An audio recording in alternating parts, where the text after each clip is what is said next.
Alors, ravie de vous accueillir. Je pense qu'on va commencer parce que on a déjà un petit peu de retard. Peut-être que d'autres personnes vont arriver au fil de l'eau. Enchantée, donc moi je suis Janélia, je suis business manager chez Mobiskill et je vais introduire cette conférence en vous expliquant rapidement qui on est et pourquoi on prend la parole pour la première fois sur ces sujets qui nous intéressent beaucoup. Et ensuite, je vous présenterai évidemment tous nos speakers qui vont vous partager leurs expériences respectives. Alors, tout d'abord, Mobiskill, pour ceux qui ne connaissent pas, donc nous sommes un cabinet de recrutement. On existe depuis 7 ans, depuis 2010. Et donc, notre métier, c'est d'accompagner des sociétés dont le dénominateur commun, c'est le développement de produits techniques. C'est des boîtes tech, donc dans le web, dans le mobile, des éditeurs de logiciels, principalement des startups d'ailleurs. On a commencé par accompagner les équipes, accompagner les RH à recruter les équipes techniques de Le Bon Coin, Deezer, Dailymotion, mais également de plein de petites startups qui ont bien grossi depuis. La particularité du cabinet, c'est la spécialisation par technologie ou par métier. Donc en fait, on a une vingtaine de consultants chez nous. Chacun est spécialisé sur une techno ou un métier et on couvre la globalité des métiers techniques, enfin des postes techniques. Donc ça va vraiment du développeur au data scientist, en passant par les administrateurs système, donc la partie infra. Et depuis maintenant un peu plus d'1 an, on couvre également la partie product et design. Donc on est capable aujourd'hui d'accompagner une start-up qui se lance et de recruter entièrement son équipe technique de A à Z. Alors, pourquoi est-ce que on a décidé de prendre la parole pour la première fois sur ces sujets-là? Tout simplement parce qu'on est immergé depuis plusieurs années maintenant dans un marché ultra pénurique, en mouvement continuel, avec des modes de management qui évoluent beaucoup, des critères également de sélection de candidats et de talents qui changent au fil de temps. On prend plus un métier, on choisit plus un métier pour les mêmes raisons qu'avant. Et donc, on se rend compte de plus en plus que la marque employeur est un réel sujet. La marque employeur, c'est-à-dire la capacité à créer de l'attractivité auprès des futurs salariés et également fidéliser en interne chaque jour pour limiter le turnover, limiter la rétention et donc challenger ces équipes au quotidien, leur donner envie de rester et créer un sentiment d'appartenance suffisant pour les maintenir en fait leur intérêt et éviter leur départ. Voilà. Aujourd'hui, on a le plaisir d'accueillir donc 4 personnes. Avant cela, je voudrais vous passer une petite vidéo qui illustre bien les problématiques de recrutement. Une vidéo marrante que vous avez déjà peut-être vue puisqu'elle a été viralisée sur le web pendant plusieurs mois. C'est la vidéo donc de Michel et Augustin sur la marque employeur. Mesdames et messieurs, bonjour. Je m'appelle Anne-Claire, je suis responsable des ressources humaines chez Michel et Augustin. Alors ça, c'est déjà pas évident. Et je n'arrive pas à recruter, mesdames et messieurs. Est-ce que quelqu'un peut me dire pourquoi je galère d'ailleurs? Je cherche des gens qui auraient le power. J'ai 6 postes à pourvoir. Oui, j'en ai 6. Je cherche un graphiste web designer. Est-ce que quelqu'un connaît quelqu'un qui connaît quelqu'un qui fait du web design et du print? Non? Personne. Bon, c'est pas grave, ce sera la prochaine rap. Je cherche un responsable des achats. Des commerciaux? Oui, je cherche des commerciaux, madame, merci. Non, on veut parler. Non, c'est terminé, les réseaux sociaux tuent l'humain. Mais je suis là, je suis venue à votre rencontre. Oui, on prend des stagiaires, tout est là. Et il y a l'offre qui est dessus. Ah, un peu par là. Si vous m'aidez à trouver quelqu'un, des gens qui auraient le power, eh ben je vous invite à la bananerie et on fait un cours de cookies avec tous les trublions. Voilà. Est-ce que vous avez le power là maintenant? Oui. Oh, il y a de la musique. C'est incroyable. C'est incroyable. Ouais. Allez, on chèque le métro. On chèque le métro. connais quelqu'un qui a une belle-sœur qui elle-même a un beau-frère et un cousin qui est graphiste. Voilà, donc à vos contacts, à vos Facebook, à vos Twitter. Super, merci.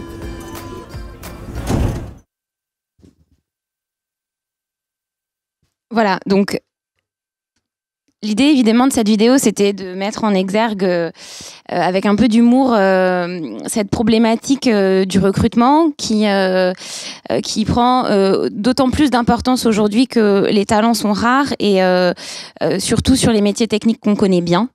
Donc j'enchaîne évidemment en vous présentant donc nos 4 speakers. Marie Schnickens qui va donc commencer, qui est CEO de Never Eat Alone, une start-up qui a combien de temps maintenant ? 1 an et demi, et qu'elle vous présentera. Ensuite, Caroline Zeller, qui est marketing manager chez LinkedIn France, qui nous parlera de comment elle a vécu la croissance de LinkedIn, puisque c'est une salariée de longue date. Nicolas Hernandez, le CEO de 360 Learning, Nicolas qui est ici. Et enfin, Zeina Perbocus, qui vient de quitter Doctolib et qui rejoint donc Serena Capital en tant que DRH. Voilà. Donc Marie, si tu es prête, je te laisse la parole. Merci beaucoup. Bonjour à tous. Donc, je m'appelle Marie, je suis la cofondatrice et CEO de Never Eat Alone. Et avant ça, j'étais étudiante à Dauphine en ingénierie financière. Et donc, j'étais obligée de faire un stage. Et je me suis retrouvée dans un grand groupe bancaire chez UBS. Et c'était très ennuyant. Alors, est-ce que je veux bien que... Vas-y.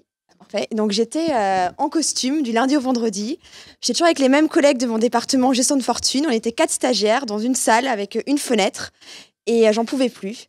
Et donc, j'ai commencé à toquer aux portes parce qu'il n'y avait pas d'outils digitaux. Et pour commencer à proposer aux gens de déjeuner avec moi, de prendre des cafés.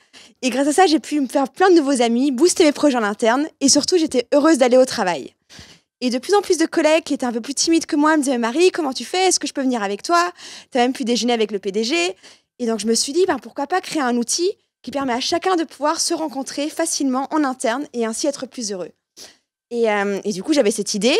C'est bien d'avoir une idée, mais c'est important de l'exécuter. Et du coup, j'ai participé à un hackathon à Berlin où pendant 3 jours, tu travailles jour et nuit pour passer d'une idée à un prototype. On était dans un bus dans 6 villes en Europe et on finit à Vienne, dans un château. Et on a été un des 3 gagnants. Et ça nous a permis d'être incubés à San Francisco. En même temps, du coup, j'ai été soutenue par la fondation de Peter Thiel. Et on était dans une maison sur Mission Street. On était 10 jeunes de moins de 23 ans à travailler jour et nuit sur ce canapé et à dormir au même endroit. Et c'est là qu'il y avait ce mindset où les gens, peu importe ce que vous faites, peu importe si vous avez des diplômes ou pas, vous y allez, vous croyez en ce que vous faites. Et c'était génial. Et quand je suis revenue en France, on a commencé à avoir nos premiers clients qui étaient Engie et Aviva. On a dû prendre un bureau. Et moi, je me retrouve, j'avais pas envie de prendre un bureau comme je voyais à la Défense. Et donc, j'ai décidé de créer un environnement qui me convient. Parce que vu que notre mission, c'est de rendre les collaborateurs plus heureux et plus connectés au travail, c'était important aussi de le faire déjà avec soi-même et son équipe. Donc, je voulais un peu vous montrer quelques exemples de comment est-ce qu'on travaille chez nous. Donc, on a pris une maison dans le 17e où chacun travaille où il veut. Donc, ça peut être dans la cuisine. On est en chaussons. On travaille dans le salon. C'est vraiment, chacun fait comme il a envie, les horaires qu'il a envie. Et ça, c'est quelque chose qui nous a énormément aidés, surtout pour les développeurs qui, justement, n'ont jamais travaillé dans un grand groupe. Et ce qui était aussi important pour nous, c'était qu'on crée énormément de liens, qu'on ne fasse pas que travailler ensemble, mais que chaque excuse est là aussi pour faire des choses ensemble. Et donc, du coup, à chaque anniversaire, par exemple, un membre de l'équipe fait un gâteau et on fait une petite carte où chacun signe un petit mot. Et c'est des petites attentions de tous les jours qui font qu'après, c'est le retour que j'ai des collaborateurs qui me disent c'est ça qui me fait envie de travailler aussi, c'est ces moments de partage ensemble. Et ce qui est aussi important, c'est de le faire vivre avec nos clients. Donc, beaucoup de nos clients, ils viennent à la maison, ils découvrent notre équipe. Et du coup, on crée un lien physique aussi avec notre environnement. Et donc, typiquement, là, c'était un petit déjeuner avec Engie qui sont venus avec les ambassadeurs pour découvrir notre équipe. Et typiquement, pour les développeurs, c'est la première fois qu'ils ont vu des clients. Et ça leur a aussi fait comprendre que ce qu'ils font, ça a un impact avec des gens réels de la défense. Et ils se disent, les bugs que je résous, ça vaut la peine et il faut le faire vite. Et aussi, c'est aussi une manière de travailler ensemble. On utilise Jira. Est-ce que vous connaissez Jira ? Oui, super. Donc c'est un logiciel que toute l'équipe utilise et on fonctionne en forme de sprint où chaque développeur il choisit ses tâches. Et donc justement, il y a une confiance qui se crée entre le CTO et l'équipe parce que du coup, on le responsabilise parce qu'il choisit lui-même ce qu'il a envie de faire. Et pour nous, c'était aussi très important que l'équipe technique explique aussi ce que fait l'équipe business et vice-versa. Et donc typiquement, Aurélien, notre lead back-end, avait fait justement comment fonctionne l'architecture chez nous. Et au début, on se disait avec l'équipe business, on comprend rien. Et donc pendant une demi-heure, il s'est posé avec nous pour un goûter. Il nous a expliqué comment fonctionne. Et donc c'est important pour nous que l'équipe business comprenne ce que fait l'équipe technique, parce que du coup, ça permet quand on le vend au client de pouvoir, que tout soit transmis. Et ce qu'on fait aussi énormément, c'est que le collaborateur se sente bien au travail. Et donc, typiquement, on a une salle de sport où les gens ils peuvent faire des cours de sport, on fait du yoga. Et aussi, avant même que l'équipe se sente bien, c'est important que les fondateurs se sentent bien. Et donc, typiquement, Paul et moi, on a tous des moments où on prend du temps pour soi. Moi, j'adore méditer, par exemple. Donc, typiquement, une fois par jour, je me prends une demi-heure et je médite. Et donc, ça, c'est aussi important de se dire que tu peux le faire pendant le moment de ta journée de travail, de prendre ce temps avec l'équipe, eux-mêmes ou toi aussi. Et aussi, ce qu'on aime beaucoup, c'est de déjeuner ensemble, mais aussi d'inviter des clients, des startups, et donc d'avoir ces moments de partage pour le déjeuner, le petit déjeuner, le goûter. Et donc maintenant, on est 17 dans l'équipe. On a 60 grands groupes comme clients, dans la moitié du CAC 40. Et on n'aurait jamais pu faire tout ça sans avoir cette équipe qui est comme une famille pour nous. Donc, j'avais vraiment envie de partager ça avec vous aujourd'hui. Merci Marie. Est-ce que vous avez des questions ? Voilà. Est-ce que quelqu'un veut intervenir, partager son ressenti, son expérience, poser des questions ? Non ? Bon.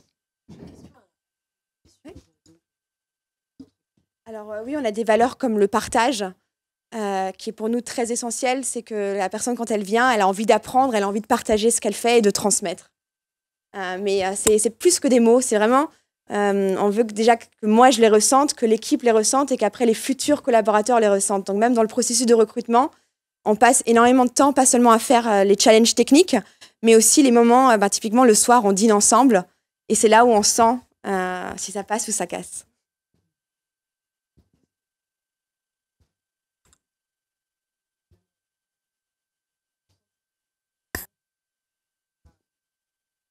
Alors, j'ai jamais travaillé dans une autre start-up, donc je peux pas vraiment comparer.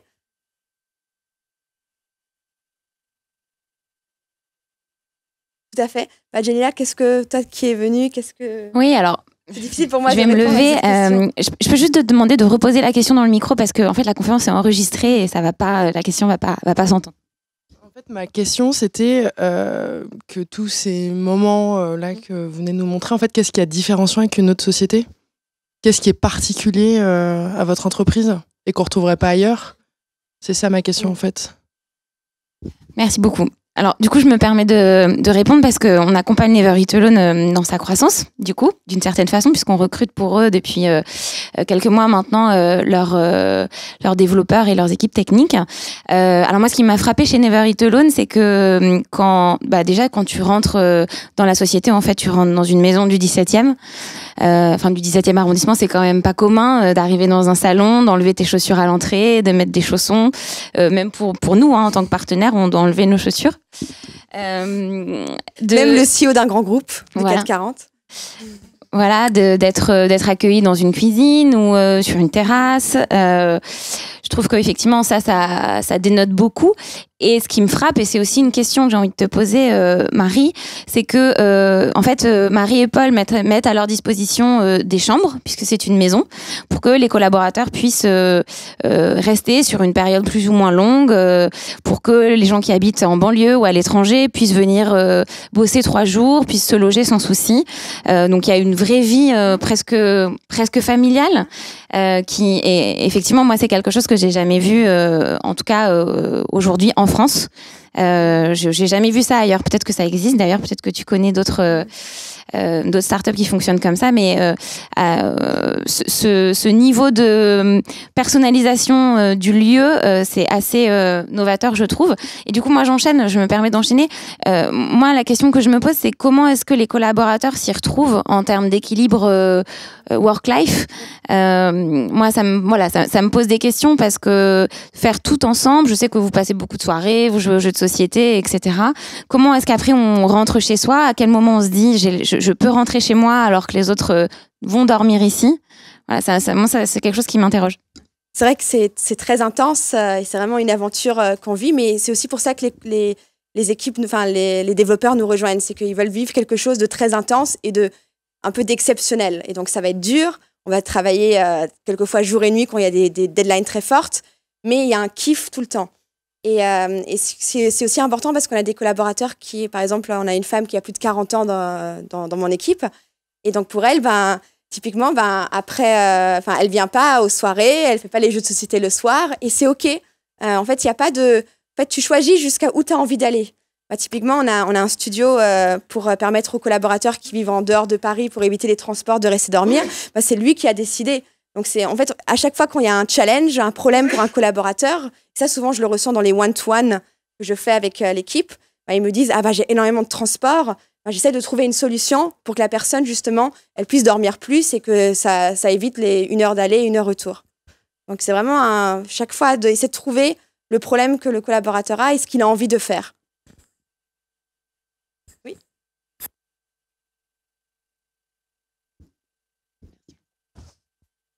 Tout d'abord, bravo. Enfin, je trouve ça très chouette. Ça donne très envie et tu es très punchy et c'est très agréable.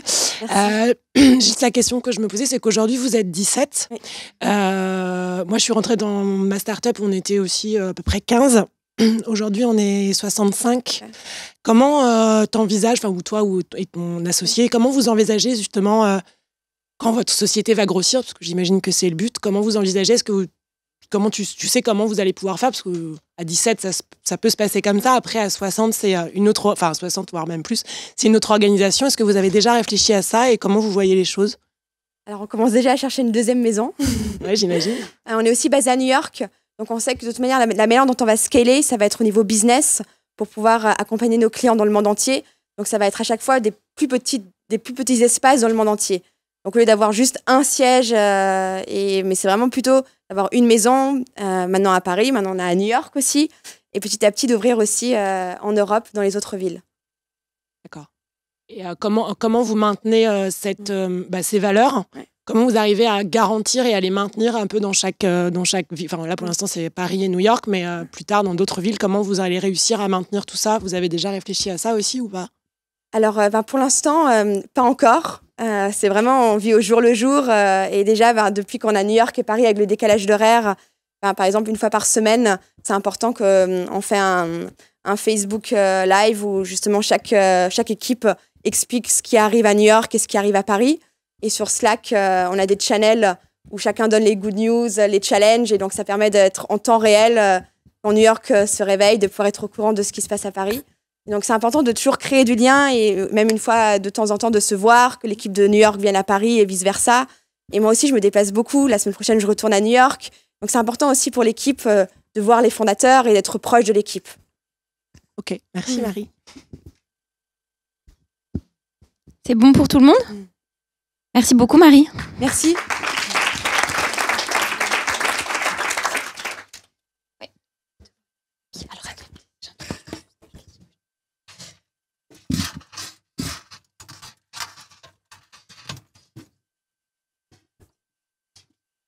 Alors, du coup, l'intervention suivante, c'est... Je crois que c'est Caroline. Je suis désolée, Nicolas. Je suis désolée. Alors, Caroline, du coup...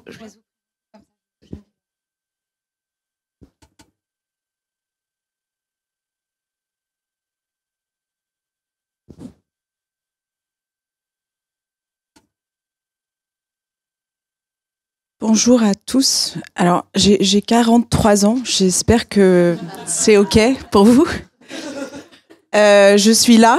Je ne sais pas si vous me voyez ou vous me reconnaissez. J'ai un blouson bleu et blanc J'ai une toque de punk et ça, c'est une photo qui date d'il y a quelques mois.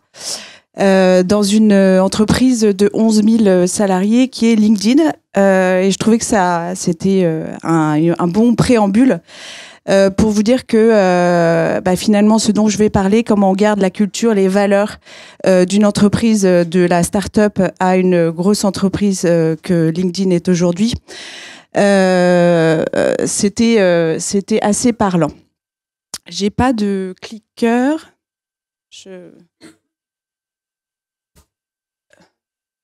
Voilà. Donc je suis Caroline Zeller, je suis contente d'être là avec vous. J'ai rejoint LinkedIn il y a en novembre 2011, donc ça fait un petit moment. On était 4 dans le bureau français. Donc j'ai eu vraiment l'opportunité de finalement de voyager pas mal avec LinkedIn et d'être dans la start-up, mais finalement dans une start-up avec pas mal de moyens, qui a débuté aux États-Unis en 2003, qui a été créée par Reid Hoffman et qui aujourd'hui compte 500 millions de membres. Ça a été annoncé hier. Et je voulais vous parler donc de tout ce chemin finalement. Quand on a préparé avec Janélia, on s'est dit on voulait plutôt un aspect RH, un DRH. Puis on s'est dit que c'était intéressant d'avoir une approche un peu différente. Donc je voulais vous raconter un petit peu ça. On a des valeurs et j'ai toujours pas de clicker, mais je vais faire comme ça. On a des valeurs et des choses qu'on vit quotidiennement chez LinkedIn, qui sont par exemple la transformation. Donc quand je suis rentrée chez LinkedIn, j'ai été recrutée en tant que sales. 4 mois après, on m'a demandé de m'occuper des agences, donc de créer tout un réseau d'agences partenaires. 2 ans après, j'ai pris un poste au marketing, donc pour la France. 1 an après, on m'a demandé de m'occuper de l'Europe du Sud. Et maintenant, je m'occupe du marketing toujours, mais pour les comptes stratégiques. Donc ça, c'est quelque chose qui est quand même poussé chez LinkedIn. Dès le premier jour, on nous dit, voilà, il faut que tu te mettes en avant, il faut que tu apprennes des choses, il faut que tu sois curieux, il faut que tu essayes de, finalement, de te mettre un peu en danger. Take intelligent risk. Il faut que tu ailles vers les choses qui t'intéressent, qui te plaisent. Tu prends des opportunités. C'est toi-même qui te crée ses propres opportunités et personne d'autre. Ça, c'est des choses qui sont, je dirais, inculquées dès le premier jour. On dit chez LinkedIn, talent is the number one priority. Et c'est vrai que ces choses-là, on parlait de marque employeur tout à l'heure. La force de vivre ces valeurs quotidiennement, c'est que elles sont vécues de l'intérieur par les salariés eux-mêmes qui portent cela à l'extérieur. Donc on peut travailler sur une marque employeur dans lequel on peut accrocher des cultures, des valeurs dans la cuisine ou voilà, mais si elles sont pas vécues de l'intérieur, ça n'a aucun impact. Donc vous imaginez 11 000, on n'est pas encore 11 millions, ça va peut-être arriver avec Microsoft, on ne sait pas, mais donc 11 000 collaborateurs finalement qui vivent ça quotidiennement, c'est assez fort parce que ça veut dire quoi ? Ça veut dire que on va pouvoir peut-être, moi aujourd'hui, je suis hyper contente d'être là, je partage avec vous. Et finalement, je suis une employée heureuse et je vais peut-être prendre une photo et je vais publier ça sur les réseaux en disant voilà, j'étais ravie d'être accueillie, etc. Comme tu l'as fait d'ailleurs. Ça va finalement générer tout un tas de posts, de commentaires, etc. qui vont nourrir finalement l'image de marque, l'image employeur de LinkedIn. Je voulais parler d'une autre valeur qui est Act Like a Owner, qui était la valeur de l'année dernière, parce que chaque année, on a une valeur forte. Donc, c'est des salariés qui se regroupent entre eux pour travailler dans chaque bureau sur chaque initiative. Donc, Act Like a Owner, ça veut dire quoi ? Ça veut dire vous prenez des décisions où vous agissez comme si vous étiez le patron de la boîte. Donc, vous n'êtes pas un employé lambda de 11 000 salariés, mais vous êtes le propre patron. Donc, ça veut dire que peut-être je vais prendre des décisions qui sont un petit peu différentes que si je me dis je vais au travail, puis finalement, je suis le salarié numéro 1, puis je suis pressée de rentrer chez moi le soir, etc. Non, c'est ma boîte. Enfin, presque. J'essaye de prendre des décisions un petit peu en conscience et en étant responsable et en prenant des choix intelligents comme si c'était mon entreprise. J'ai eu l'occasion donc avec cette initiative de Act Like a Owner d'inviter avec toute mon équipe de mon groupe de travail des personnalités qui sont venues au bureau une fois par trimestre nous expliquer ce que ça voulait dire Act Like a Owner, ou peut-être nous expliquer aussi ce que ça voulait dire le terme de leadership. On a eu par exemple Bertrand Piccard, que vous connaissez peut-être, qui a été donc le premier homme à faire le tour du monde en avion sans fuel. Donc une personne passionnante qui vient expliquer aux salariés finalement son expérience de manière hyper simple, comment il a vécu toutes ces années, quel a été son moteur, parce qu'il en a eu quand même des sacrées aventures et des sacrés non, ça marchera jamais, non, comment je mets des ingénieurs ensemble pour créer ce truc, etc.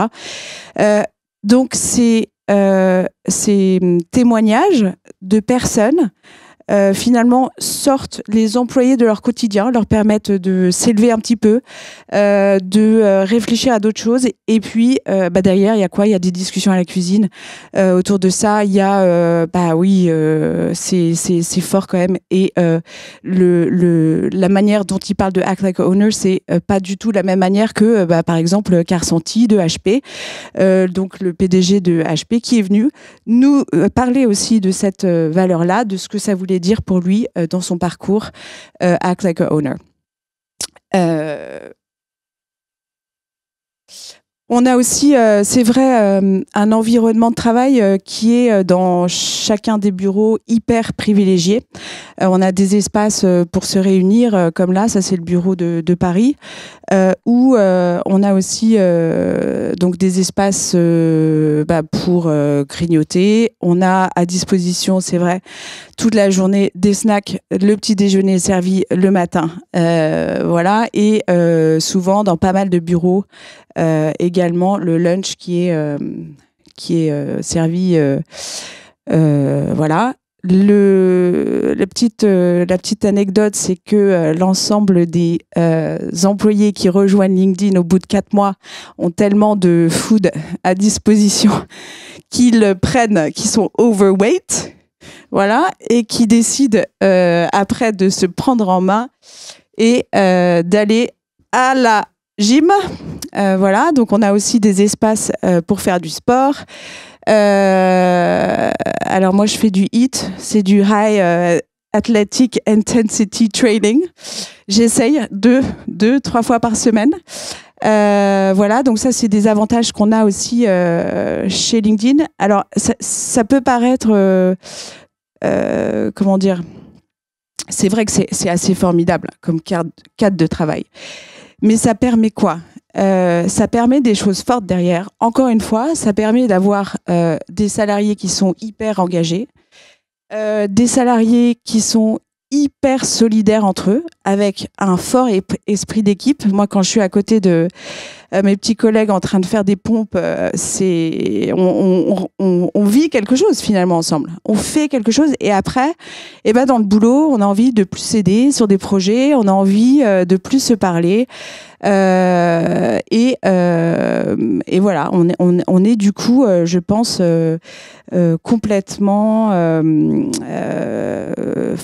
dans des relations un petit peu plus saines que peut-être si on n'a pas d'espace de vie où on est ensemble et on n'a pas le temps de mieux se connaître.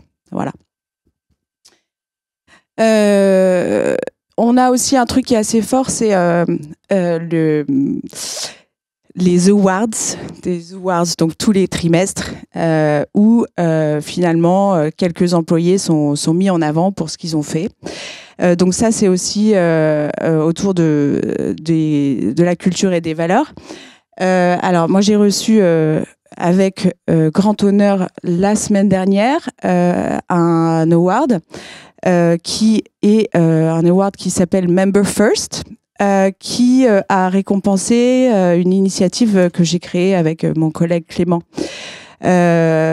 autour de reverse mentoring pour des CEO. qui viennent chez LinkedIn avec une start-up que vous connaissez certainement qui s'appelle La Crème de la Crème. Ça vous parle? Ouais. Donc on a monté ensemble cette initiative qui est en une phrase inviter des CEO chez LinkedIn pour leur faire une séance de reverse mentoring sur how to be a social leader avec un étudiant hyper digital. Voilà. Les Indés, donc ça c'est également tous les trimestres où et ça se passe, ce que je raconte là, ça se passe dans tous les bureaux en même temps, le même jour. Donc LinkedIn Day, c'est tous les trimestres, on va parler d'un sujet. Donc le dernier en date, c'est d'ailleurs Marine qui a pitché autour de l'écologie, en incitant par exemple les salariés de LinkedIn à ramener leurs capsules Nespresso, à ramener leurs piles, à ramener, enfin voilà, tout un tas de choses à expliquer en fait ce qu'on mange, ce qui est bien, ce qui est pas bien, ce qu'ils consomment, du truc pas bien et des trucs bien. Voilà, donc ça peut être hyper sérieux comme ça peut être un peu plus fun là autour de la cuisine, voilà. LinkedIn for Good, donc ça c'est des causes qui sont soutenues par LinkedIn. Donc on a par exemple fait des choses avec le Resto du Cœur, on a fait des choses avec NQT, je ne sais pas si vous connaissez, qui aide les personnes de milieux défavorisés à trouver un job.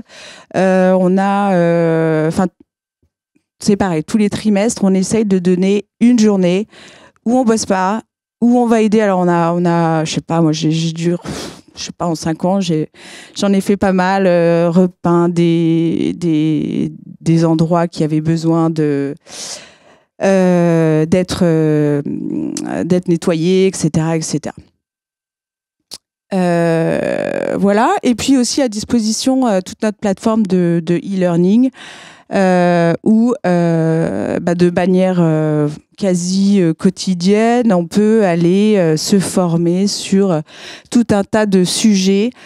Et d'ailleurs, on reçoit tous les mois des suggestions de formation ou de compétences que l'on pourrait acquérir ou développer sur Learning.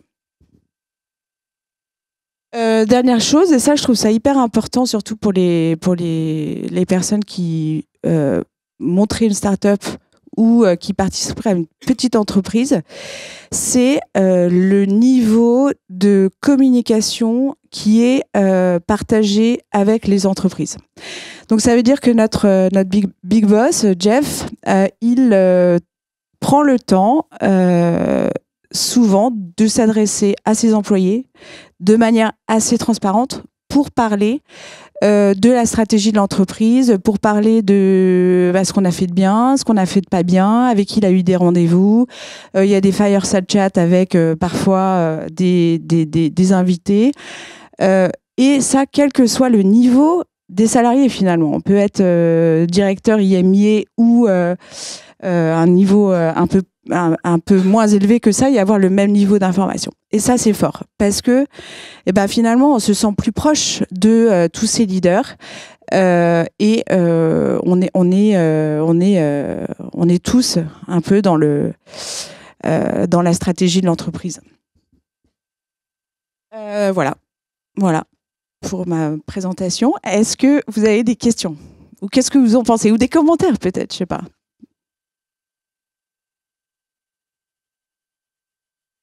Non, pas de questions.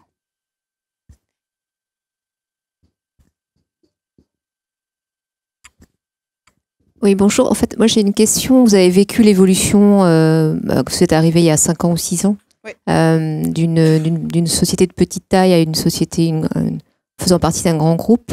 Est-ce qu'il y a des rites ou des choses que vous avez mis en place à des passages particuliers d'effectifs où vous avez senti la nécessité d'accentuer la communication, de faire d'autres événements?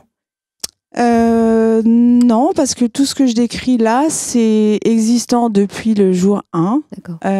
Et finalement, toutes ces choses contribuent, comme je l'expliquais, quelle que soit la taille de l'entreprise, puisque c'est vécu de manière assez forte dans chaque individu. Ces valeurs-là, par exemple, je sais pas, ce que je disais tout à l'heure, act like a owner, finalement, c'est un truc que vous pouvez appliquer quelle que soit la taille de l'entreprise, quelle que soit...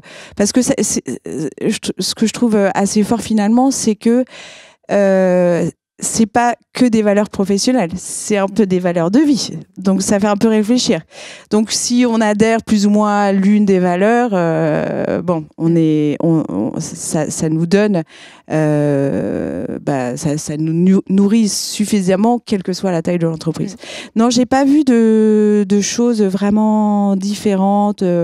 Bon, alors oui, quand on est passé à 50 salariés, on a dû faire un comité d'entreprise et faire des votes pour avoir un CE et puis je sais plus quoi d'ailleurs. Qu'est-ce qu'il y a d'autre? CHST, ouais, voilà. Qu'est-ce qu'on a fait d'autre? Aujourd'hui, vous êtes combien en France? En France, on est 68, quelque chose comme ça. Ouais. Voilà. Bon, ouais. Et les valeurs, elles ont été formalisées de quelle façon? C'est-à-dire, elles sont venues top-down ou elles ont été... Alors, je ne sais pas si c'était bien avant que vous arriviez. Ouais, c'est bien avant. Ça date de 2003, je pense, quand ils ont créé LinkedIn. Et oui, ça vient des fondateurs qui se sont mis d'accord sur ces valeurs et qui finalement ont transmis. Il y a un truc dont j'ai pas parlé aussi, que je trouve assez intéressant à partager, c'est la diversité des backgrounds, où on a des gens, jusqu'à maintenant assez préservés, où finalement on pouvait avoir quelqu'un qui a bossé 15 ans chez SAP, et puis un autre qui est complètement autodidacte, qui vient d'un job board, et puis un autre qui vient de... toi, tu viens d'où, toi? De Bouygues, avant? Voilà. Donc ça c'est intéressant. Ça, c'est intéressant d'avoir c'est riche. Ça permet de... Alors, il faut se mettre d'accord après. Hein, parce que... Mais non, ça c'est intéressant. Et je trouve que c'est à privilégier quand on monte une boîte ou on gère une boîte.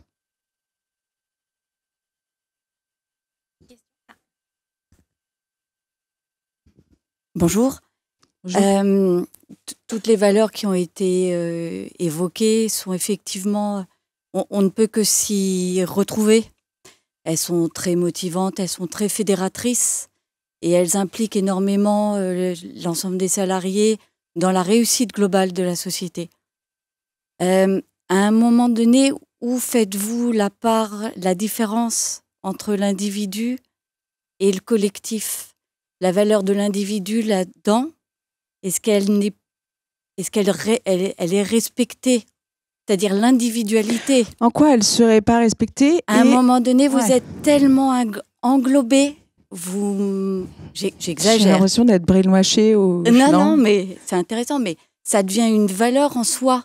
Le respect de l'individu en lui-même, de sa particularité, de sa famille, de ses horaires, etc. Et est-ce qu'on mange LinkedIn, on vit LinkedIn, on fait tout LinkedIn. Est-ce qu'il y a cette valeur du respect seul? J'en ai une également. Alors moi j'ai 3 enfants, donc j'ai aussi une vie à côté assez riche. Hein. Aujourd'hui c'est l'anniversaire de mon dernier, Basile, 7 ans d'ailleurs. Je lui fais un bisou.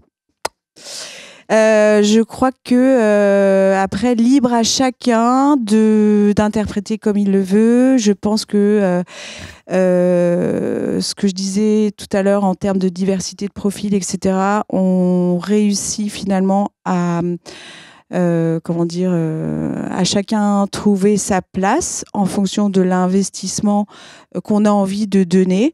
On n'est pas tous, on fait pas tous partie de tout ce que j'ai présenté. On a le choix de pas le faire. Si on n'a pas envie de faire de sport, si on n'a pas envie de petit déjeuner le matin, si y a d'autres choses aussi qui sont importantes, comme dans toutes les autres entreprises, qui sont l'impact business, le chiffre, le forecast, voilà. Par contre, je dirais, c'est vrai qu'il y a quand même il y a quand même l'humain qui est assez fort.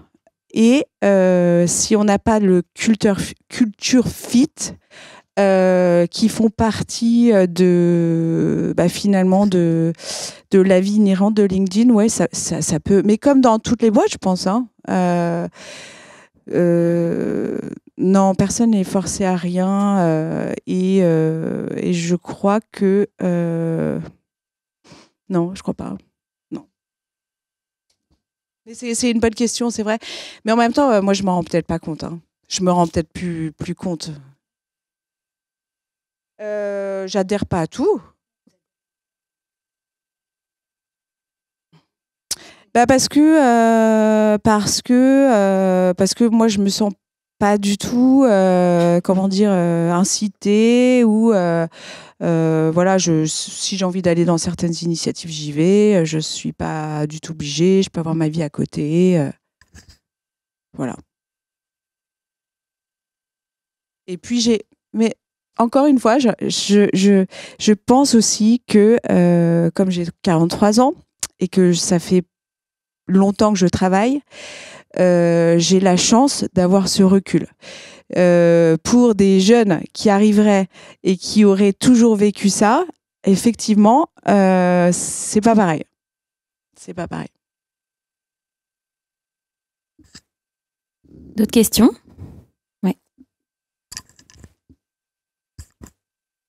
Merci. Vous avez parlé de culture fit.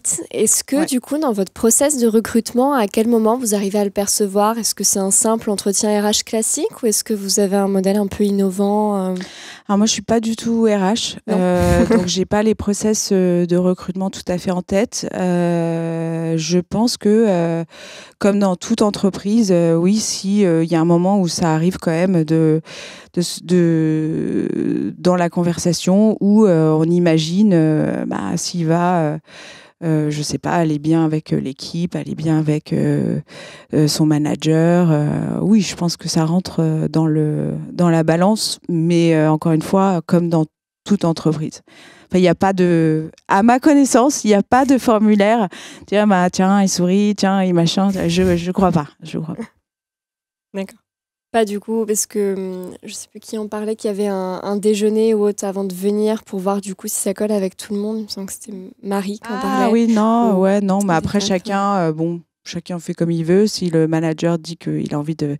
Si, je sais que ma big boss marketing aux US d'ailleurs déjeune systématiquement avec les personnes qu'elle veut recruter pour voir comment elle se tient à table. Bon, c'est vrai. Merci. Merci Caroline. C'est quelqu'un a une autre question ? Non ? Bon, merci beaucoup. Nicolas, du coup ? En attendant, je vais me présenter. Donc moi, je suis Nicolas Hernandez. J'ai monté 360 Learning. On a démarré il y a 3 ans et demi. On fournit du software à des entreprises pour qu'elles créent des formations, qu'elles les diffusent sur une plateforme. Je ne vais pas m'étendre, mais vous pouvez penser un peu, pour ceux qui connaissent les MOOC, Coursera, etc., que c'est un outil pour l'entreprise qui veut créer les siens en interne, qui veut pas ceux de Harvard, mais qui veut créer les siens sur ses sujets à elle, ses sujets internes. Et donc on leur permet de le faire. Alors le sujet de culture chez nous, il vient en intro, il y a 2 manières de le voir. Il y a, je pense, un contexte qui est intéressant qu'il faut avoir en tête, c'est que moi je suis vraiment un gros geek, un gros ingénieur, et donc j'ai cette intuition qu'un système, quand il est décentralisé, qu'il est local, qu'il est bottom-up, c'est une meilleure structure que quand il est centralisé et qu'il est top-down.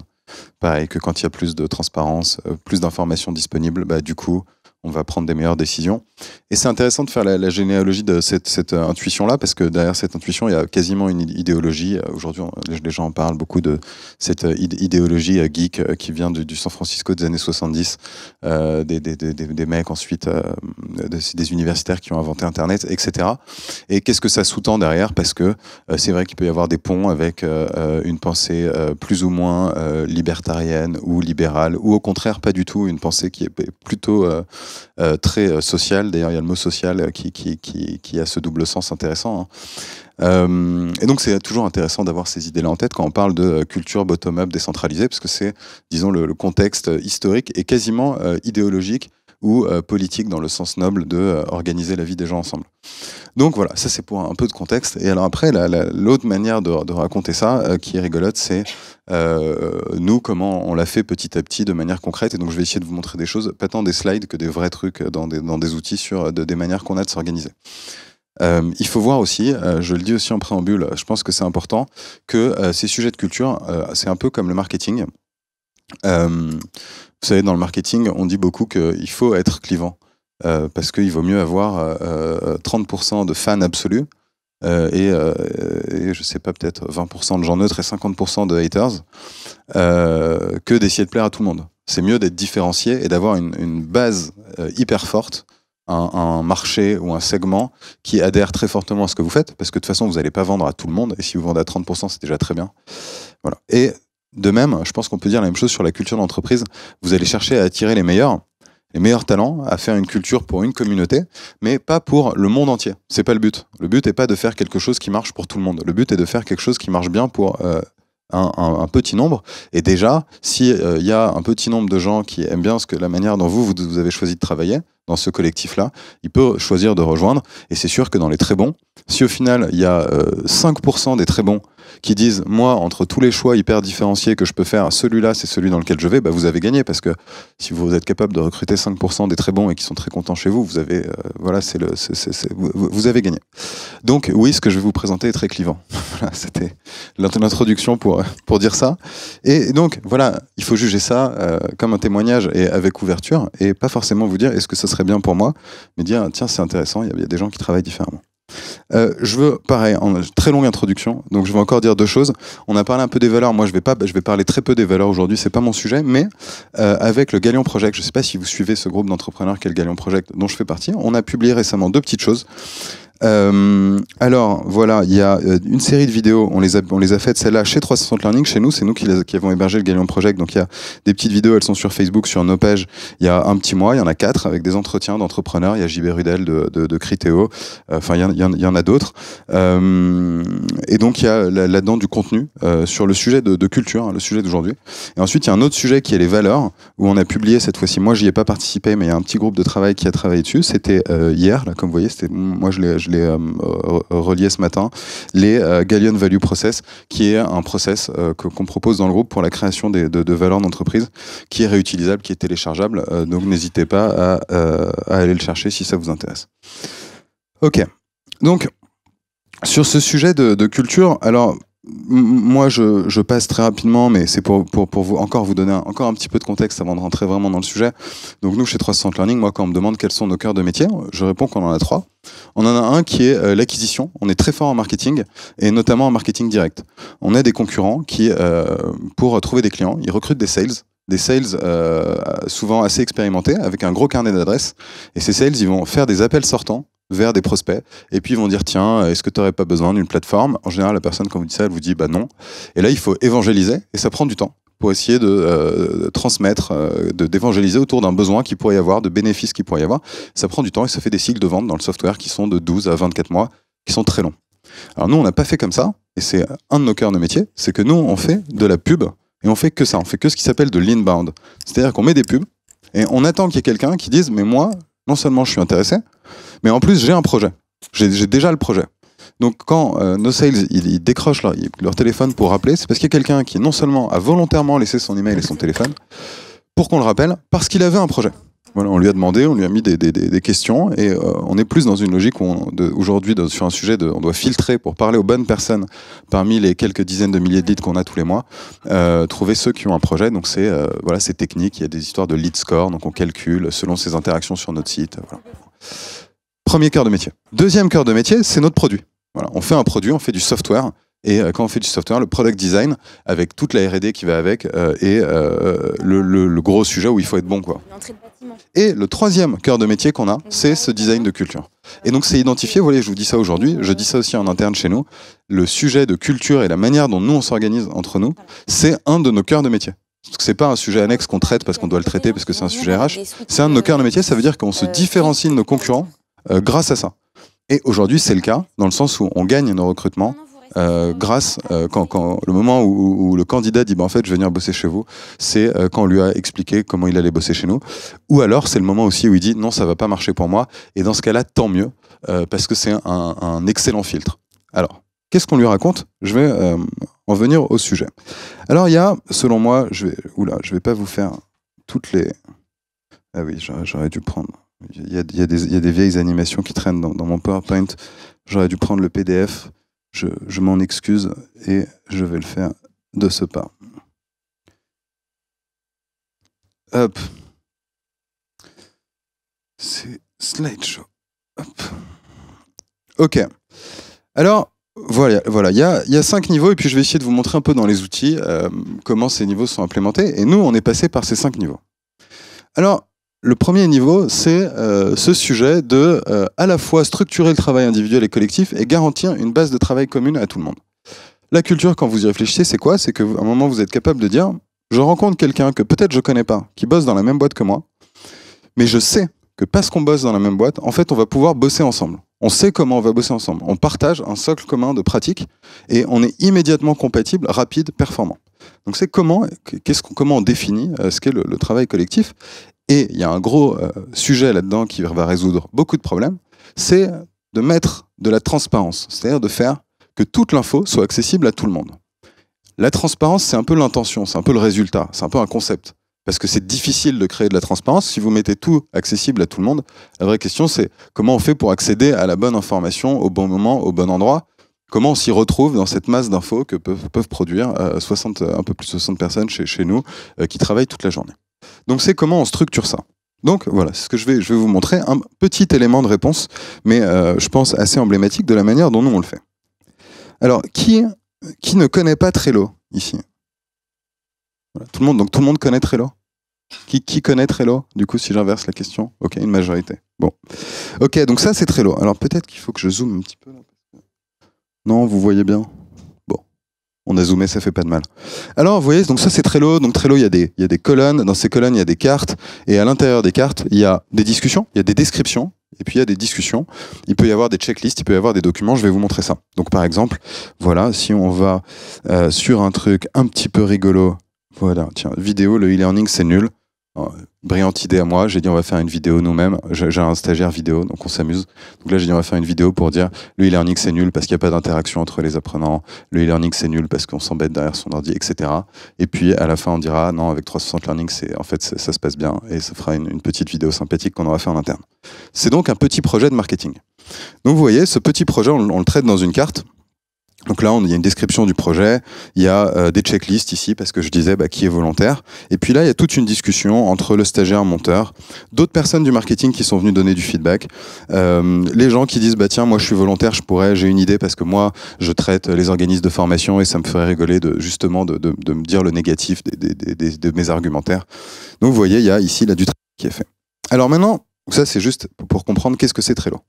Alors comment nous on s'est organisé? On a dit pour toutes les équipes, il va y avoir sur les boards, donc là c'est le board marketing, il va y avoir une colonne request et quand vous voulez quelque chose du marketing, vous allez créer votre carte ici et puis avec le temps, donc ça fait 3 ans, donc ça c'est raffiné, maintenant on a dit quand on met une carte ici, on doit bien expliquer dans la carte quel est le problème qu'on veut résoudre avant de dire je voudrais que le marketing fasse un emailing. En fait il faut bien expliquer le problème business auquel on veut répondre parce que peut-être qu'en fait l'emailing n'est pas la meilleure solution par rapport à ce problème business.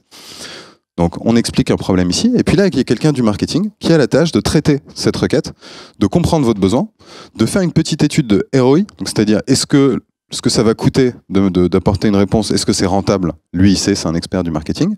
Et ensuite, il va prendre la carte et il va la déplacer dans sa roadmap. Alors, vous voyez, là, il y a la roadmap de Tiffaine, là, il y a Axel, là, il y a la mienne, comme vous voyez. Moi, je fais de la déco. Et elle va déplacer sa carte. Et vous voyez, quand il y a sa tête sur une carte, ça veut dire ça, je suis en train de faire maintenant. Et puis ensuite, quand il n'y a pas sa carte, c'est ce qu'on fera plus tard. Alors ça, vous voyez, ça amène plein de bénéfices, plein de choses intéressantes. La première, c'est que moi, je sais ce que fait tout le monde.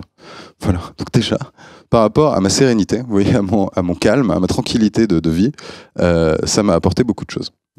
Ensuite, ça apporte quelque chose de similaire à tout le monde dans la boîte. C'est-à-dire que vous avez un code qui est partagé par tout le monde, qui vous permet de lire qui fait quoi et dans quel ordre. Donc là, vous voyez, on a gagné beaucoup de choses. Au passage, on a commencé à enlever un des rôles du manager. Parce que le manager, un de ses rôles, c'est de faire circuler l'information de l'un à l'autre, de tu sais, lui il fait ça, et lui il va peut-être faire ça, et de faire circuler cette info, là, hop, ce rôle-là, il n'y a plus besoin. Donc c'est quand même déjà, vous voyez là, on n'a pas décrété qu'il n'y a plus de manager, mais en fait on a carrément détruit un des rôles du manager. Ensuite, l'autre bénéfice, c'est que vous allez faire votre requête, et puis systématiquement, la capacité de marketing, elle va mettre votre requête par là-bas, en bas. Et là, vous n'êtes pas content. Dites non, mais moi j'ai besoin de ça et tout. Et donc là, qu'est-ce qu'il faut faire? Il faut regarder ce qu'il y a au-dessus pour commencer la discussion. Vous êtes obligé, vous allez dire, mais est-ce que il va falloir argumenter que ce que vous voulez, c'est plus prioritaire que ce qui est au-dessus. Donc là, vous allez devoir comprendre qu'est-ce que fait d'autre le marketing, quels sont les autres projets de la boîte qui nécessitent peut-être plus ou moins de priorité. Voilà, bon. Ça, c'est un petit exemple sur la transparence, structurer les données. Et en fait, aujourd'hui, c'est ce que je vais vous montrer après, on allait plus loin parce qu'on a dit, maintenant, ce qu'on doit faire dans notre manière de travailler, c'est passer notre temps à documenter des process. C'est-à-dire à rendre transparent et documenter complètement clair toutes les interactions qu'il y a. L'une des conséquences, ça a été qu'on a choisi de plus faire d'interactions synchrones. Donc vous voyez, synchrone, c'est les chats, c'est les meetings par exemple, c'est les coups de téléphone, et de travailler entièrement en asynchrone, c'est-à-dire par écrit, pour qu'on ait accès à l'information, qu'elle puisse être structurée.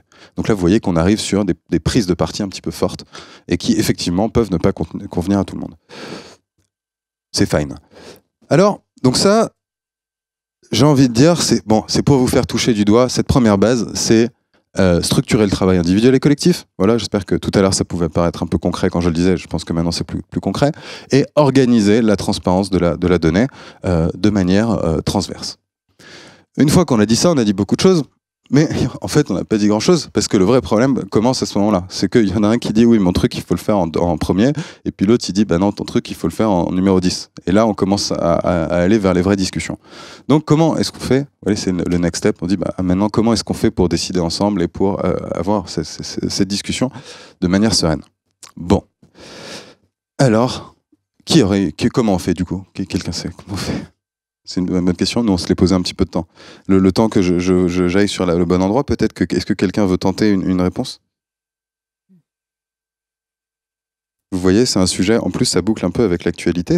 Comment les gens font pour décider ensemble, être d'accord? Bon, on pourrait voter, voilà. Mais on voit en ce moment que ça marche pas trop, quoi. Alors... on voit que ça a des limites, en tout cas. On va voir. Bon. Alors, nous, comment on a fait? Bon, il faut fermer tout ça, là. Hop. Posterite, dégage. Hop, voilà. Alors, nous, on a dit, on va documenter. Vous voyez, donc là, je me balade. On dit, on va documenter des pratiques. Donc, vous voyez, il y en a plein. Et donc, ça, c'est les pratiques concrètes de travail. Et on a dit, il faut les documenter. Pour écrire, en fait, c'est quoi notre base de travail commune. Comme ça, on va l'écrire et puis après, on peut se référer et on sait comment on va faire. Et alors, pour discuter, moi, j'ai dit, le bon moyen de discuter, la bonne méthode, c'est d'utiliser le rationnel. Tout ce qui n'est pas du rationnel, on ne va pas l'utiliser. Donc, par exemple, qu'est-ce qui n'est pas du rationnel? Je vous prends un exemple. Quelqu'un qui dit, dans telle autre boîte, ils font ce truc et ça a l'air de cartonner. Donc, on devrait faire pareil. Vous voyez, ça, c'est pas du rationnel. En philosophie, ça s'appelle de la rhétorique. De la rhétorique. C'est arguments fallacieux. En gros, les philosophes ont fait un sac. Moi, j'ai fait des études d'ingénieur, j'ai fait l'X, et en parallèle de l'X, j'ai fait 50 philo sur Michel Foucault. Et il y a des bons concepts en philosophie, comme la rhétorique, un peu simpliste. C'est pour dire tout ce qui n'est pas, en fait, de la bonne pensée. Oui, c'est quand le philosophe veut insulter quelqu'un, il lui dit tu dis n'importe quoi, il dit c'est de la rhétorique. Donc, nous, on a dit on va utiliser le rationnel, et donc pas la rhétorique, par exemple. Et le rationnel, c'est quoi? Et donc, on l'a documenté, et bon, c'est là où ça devient de plus en plus clivant, vous voyez. C'est que on a dit le rationnel, c'est la logique pour articuler la pensée, les faits, les observations, les mesures. C'est aussi comment est-ce qu'on design ce qu'on écrit pour que les gens voient la structure rationnelle. Et puis appliquer au business, vous voyez ici, appliquer au business, la pensée rationnelle, c'est la prise d'action, la création de roadmap, des plans d'action, et des messages rationnels qu'on doit designer. Et puis tout ça, on l'a expliqué, donc vous voyez, il y a toute une colonne là sur le rationnel. Là, on dit le rationnel, c'est tout le temps, parce qu'évidemment, le sales, il vous dit que son métier, c'est pas du rationnel. Le designer, en fait, c'est pas du rationnel. Et même le développeur, à la fin, il vous explique que c'est pas du rationnel, son métier. Donc, il fallait dire à un moment qu'en fait, ça allait être partout, parce que sinon, tout le monde se conçoit comme une exception. Donc, vous voyez, on a documenté précisément. Il y a, je sais pas si vous avez ici des cours de logique, il y a un petit cours de logique pour dire que le rationnel, c'est des hypothèses, des connecteurs logiques comme A et ou alors des comparaisons, et puis des négations, et qu'on combine tout ça pour faire des raisonnements et à la fin aboutir à des conclusions. Et quand c'est du business, les conclusions, ça doit être des actions. Vous voyez, c'est des choses, ça fait du bien de les dire.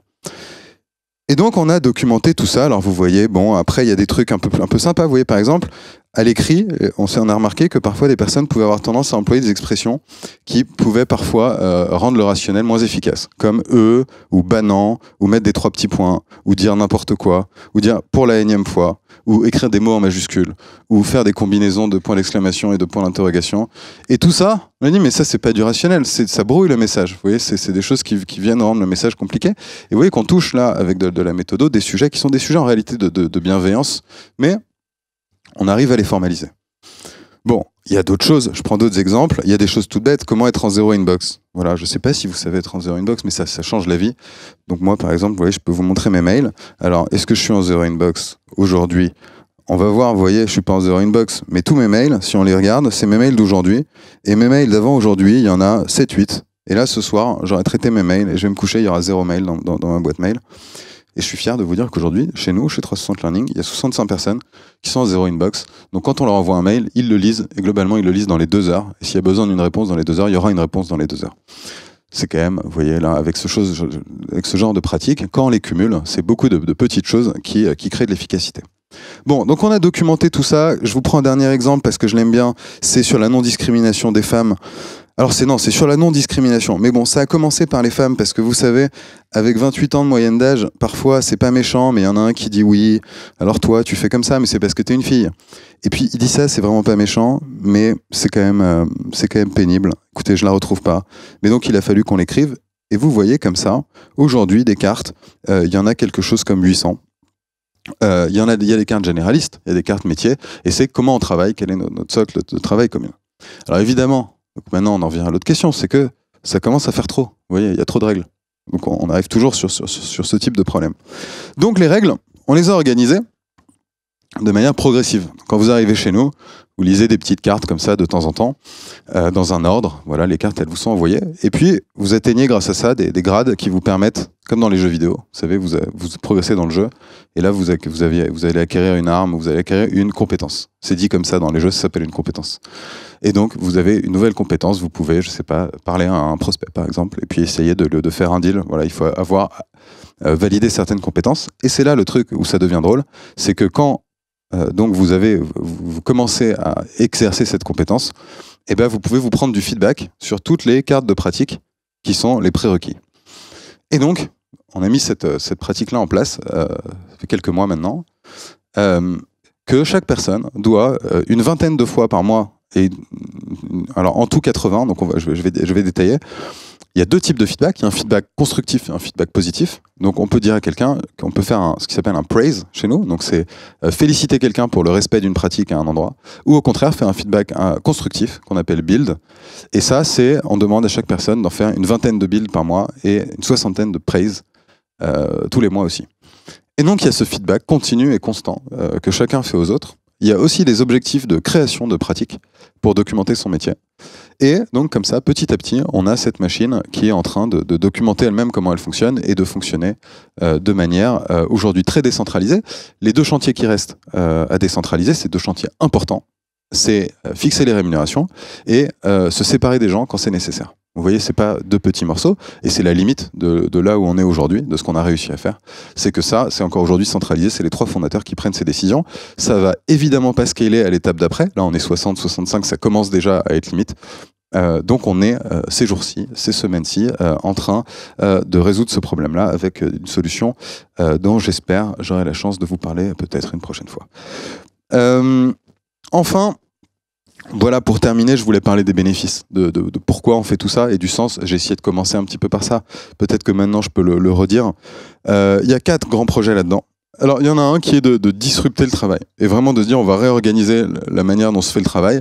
Et avec tout ça, nous, on travaille beaucoup avec des freelances. Donc, vous imaginez que c'est assez facile avec l'organisation qu'on a de onboarder des freelances et de travailler avec ces freelances. Il faut savoir que souvent, les gens, notamment dans les métiers du design, dans beaucoup de métiers créatifs, les meilleurs sont souvent à leur compte en freelance. Et ils sont souvent assez chers. Et donc, du coup, c'est assez bien de pouvoir être flexible et de dire, tiens, cette tâche-là, je vais aller appeler tel freelance. Et il va pouvoir s'onboarder tout seul, tout est documenté, je vais lui fournir une expérience de fou en termes de freelance, parce qu'il va être autonome, tout va être écrit, etc. On a développé aussi de ce côté-là beaucoup de questionnaires de feedback pour le freelance. Bon. Donc il y a ce côté de réinventer le travail, le rendre très flexible.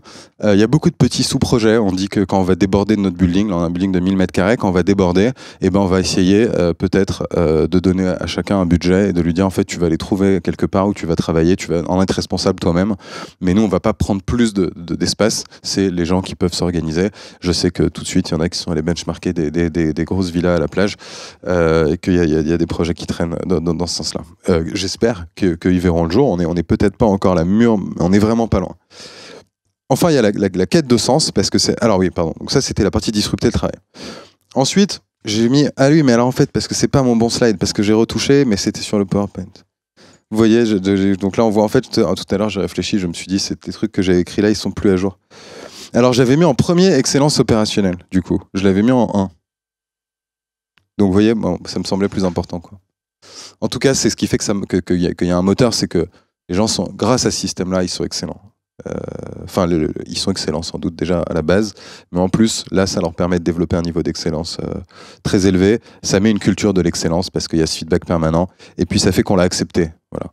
On est en train de réfléchir aux valeurs. Moi, j'ai proposé comme valeur FC Barcelone pour dire que des mecs excellents et puis un excellent collectif aussi. Donc, excellence opérationnelle. Il y a le projet Disrupting World, je vous en ai parlé. Et il y a le fait qu'à travers ça, on crée sans doute du sens. En plus, nous, on travaille déjà dans l'éducation, dans la formation. Ça nous permet d'ajouter encore une couche en plus. Et puis le 4e, en tout cas, j'avais enlevé Scale Up Lifestyle. Je trouvais ça naze. Et j'avais mis autre chose, mais pour vous dire la vérité, je ne me rappelle plus. Voilà, moi j'ai fini. Question ? Ce serait dommage de pas l'entendre. Non, parce que surtout sur tout ce qui est documentation et transparence, moi je suis vraiment fan de ce concept-là. Je pense que ça peut faire gagner beaucoup de temps, effectivement.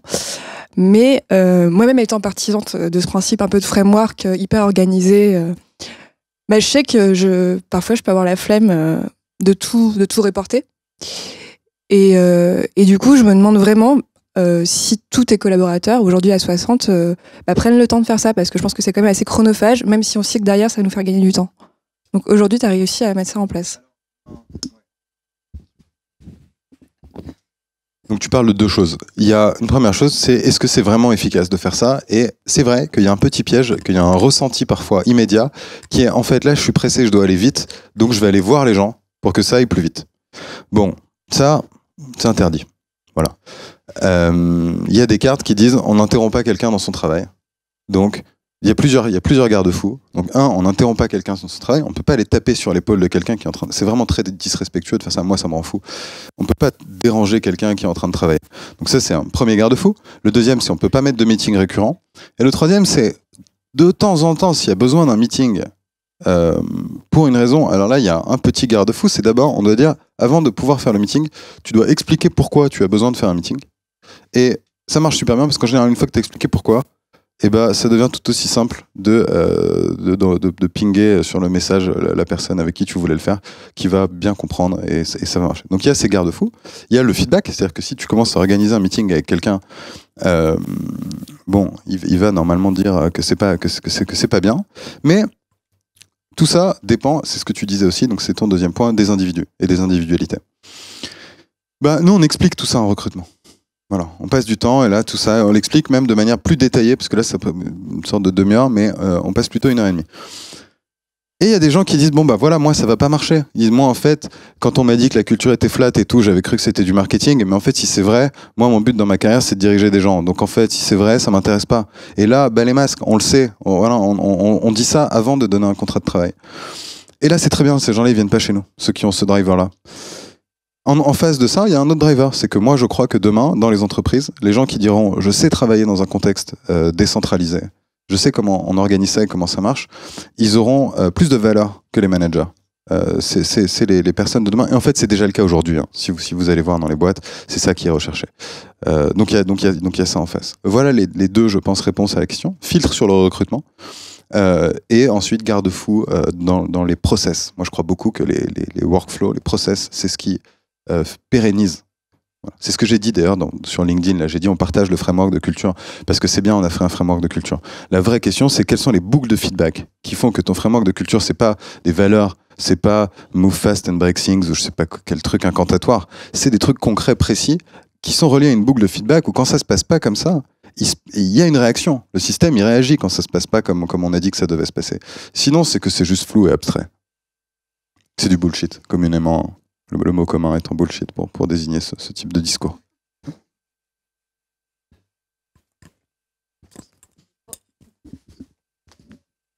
Oui, également. Moi aussi, je trouve ça plutôt chouette. C'est la deuxième fois, d'ailleurs, que je le vois expliquer. Ça m'intrigue beaucoup. Par contre, j'aimerais bien savoir, ça crée quoi comme ambiance tous les jours?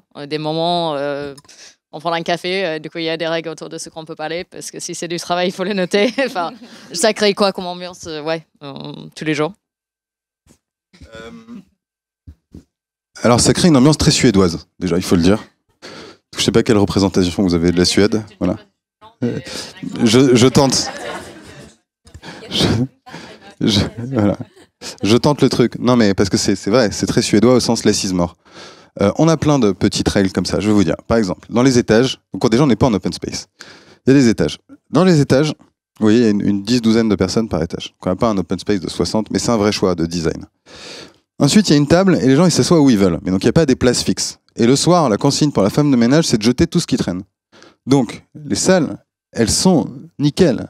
Et c'est tellement reposant pour l'esprit. Vous voyez, donc ensuite, dans les salles, c'est silencieux. C'est comme à la bibliothèque. On est là pour travailler. Donc dans les salles de travail, c'est silencieux. Bon. En face de ça, aujourd'hui, c'est des choses qui n'ont pas été organisées par moi ou par disons, le système, mais qui ont été organisées par les personnes de la boîte. Il y a au moins une activité par jour. Il y a du foot, il y a du yoga, il y a du gainage. Il y a une activité par jour. Maintenant, il y a de la boxe qui arrive. Voilà. Il y a des gens qui se font à manger ensemble, etc. Il y a une cuisine, il y a des gens qui mutualisent. Bon. Je crois que... Alors, je tente une hypothèse, c'est que...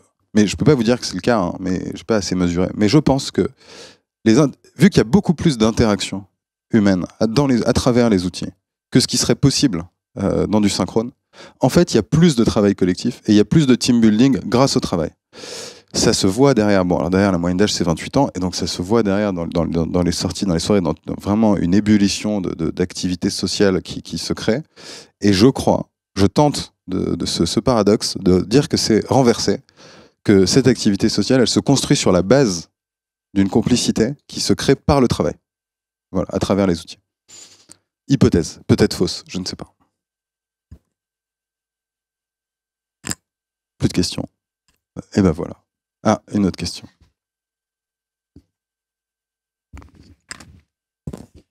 Du coup, c'est un système que tu as mis en place tout seul ou vous étiez vraiment tous d'accord avec tes deux associés?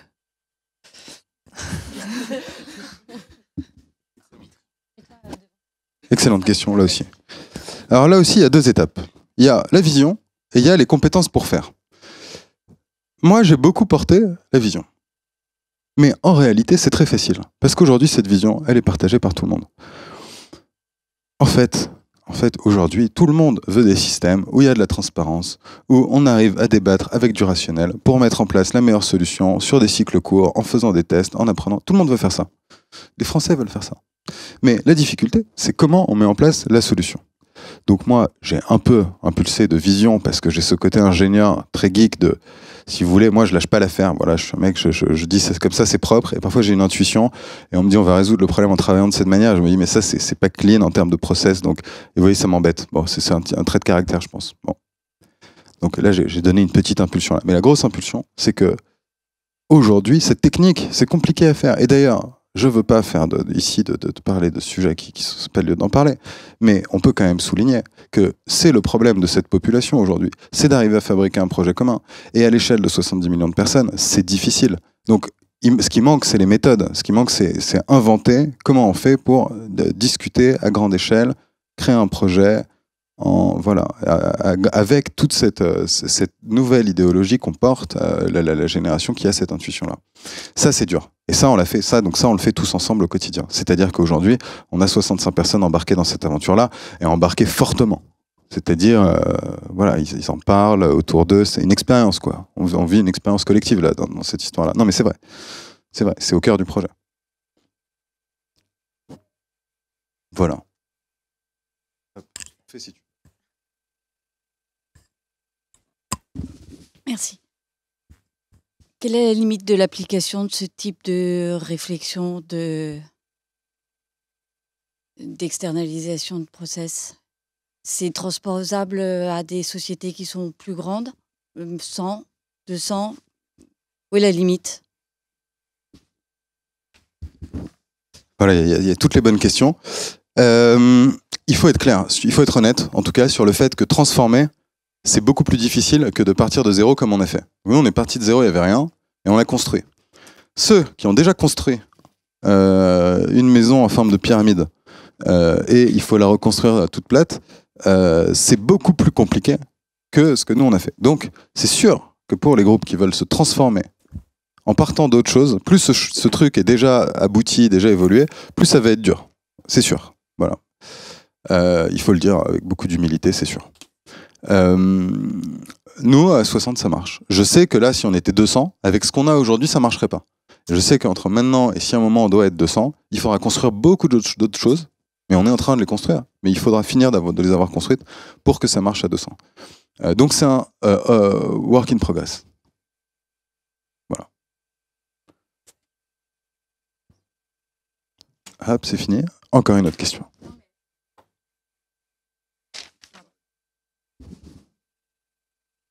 C'est dans la continuité de ton raisonnement, ce qui veut dire que des sociétés qui sont totalement conscientes, mais qui sont déjà de belles sociétés, des ETI déjà d'un certain niveau, mais qui sont conscientes qu'elles doivent se renouveler, comment doivent-elles procéder? Comment devraient-elles procéder? Eh ben, je crois. Alors bon, c'est intéressant. Pour être transparent, nous, il y a trois boîtes, deux ETI et une start-up aujourd'hui qui sont venus nous voir il y a 3-4 mois en nous disant nous on voudrait fonctionner de la même manière. Et donc on l'a fait sur des équipes d'une 50aine de personnes. Et là, elles sont en train de généraliser à l'étape d'après, qui est un peu plus d'une centaine de personnes. Enfin, il y a 2 boîtes donc qui font ça, et puis la troisième, il y avait 50 personnes, donc il y avait pas de next step. Et ça marche bien. Voilà, c'est pareil, work in progress. Maintenant, de manière générale, une ETI qui veut se transformer, c'est un sujet hyper difficile. Il y a des CDO et des DRH en cascade à qui on donne cette mission aujourd'hui, qui mettent en place des solutions toutes très différentes, qui ont toutes leurs limites, et c'est un sujet hyper complexe. Moi, je suis là, honnêtement, moi je témoigne de ce que nous on fait, qui fonctionne bien, j'en suis fier, voilà, mais c'est beaucoup ce que j'apporte là en disant ce qu'on fait, et n'est pas une réponse, c'est beaucoup plus petit, beaucoup plus faible qu'une réponse qui serait de comment un grand groupe peut se transformer. Ça serait une étape, je dirais, nous on est une première étape, et il y a une étape 5 ou 6 qui est de savoir faire qu'un grand groupe qui fonctionne autrement arrive à avoir ce type de fonctionnement plus transverse, etc. Voilà, ce serait une étape suivante par rapport à ce qu'on fait, et donc ce serait quelque chose de plus évolué, sans doute plus intelligent. Enfin voilà, il faut rajouter des choses. Et je veux dire ça avec beaucoup de modestie. Moi, j'ai pas une solution pour transformer plus de 60-100 personnes aujourd'hui. En revanche, je pense que demain, si on est plus, on arrivera à raffiner notre solution pour qu'elle continue à marcher. Voilà. Bon, ben merci beaucoup. Merci Nicolas. Et donc on va enchaîner sur toi, Zeyna. Alors, je te laisse prendre la parole. Merci. Bonjour à tous. Alors, je suis Zeyna, je me présente rapidement. J'ai 33 ans. J'ai démarré ma carrière en executive search. J'ai eu l'occasion de monter mon propre cabinet. Puis, j'ai passé quelques années aux Émirats. Puis, j'ai travaillé chez LinkedIn et chez Doctolib. Donc, depuis 2 ans, je suis DRH. Et en fait, aujourd'hui, je suis un peu dans un no man's land parce que je suis un peu nulle part. Je suis en transition. Je rentre dans VC, chez Serena la semaine prochaine.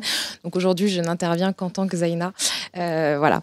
Et oui, pour revenir à ce que tu disais, Karine, peut-être qu'on n'existe qu'à travers l'entreprise pour laquelle on travaille. Donc aujourd'hui, je ne suis rien d'autre que moi-même.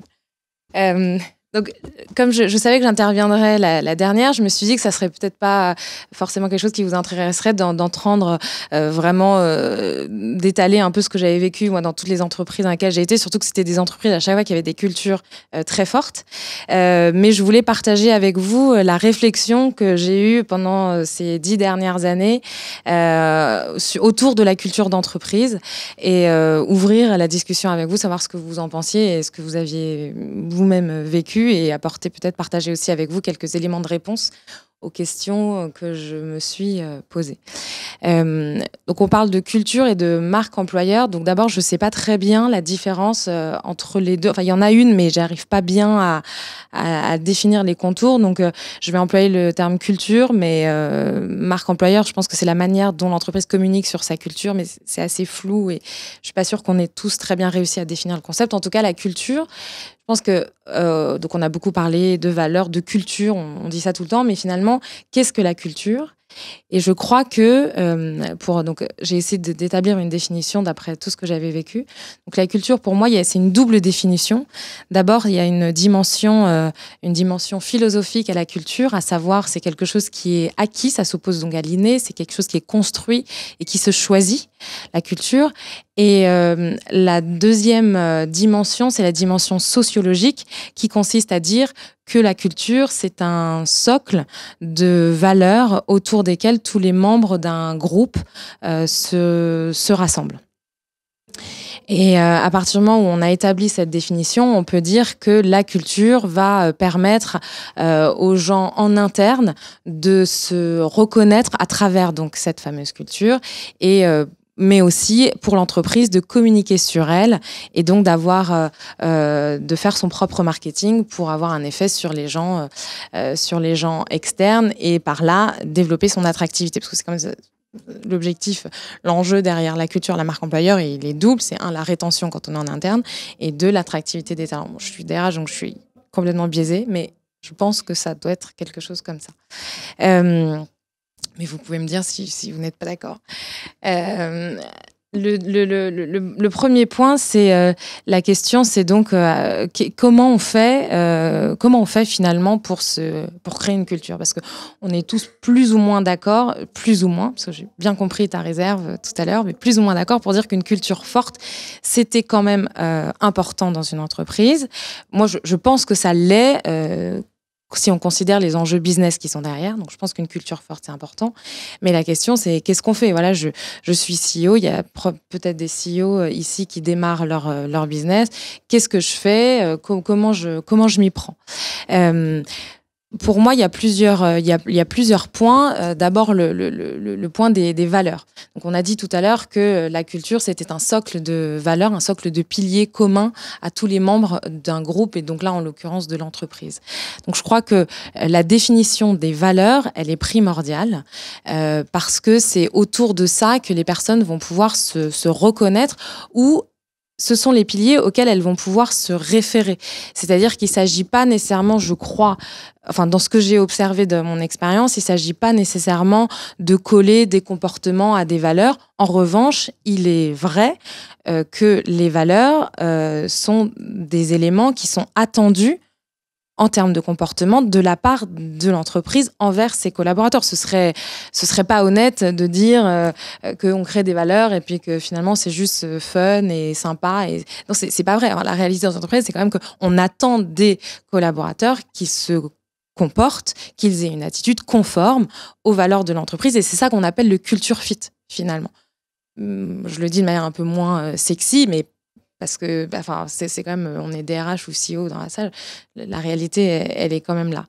Il y a peut-être des candidats, mais et donc si on se demande comment construire ces piliers-là et ces valeurs-là, ça passe pour moi par plusieurs personnes notamment, et je pense aux fondateurs.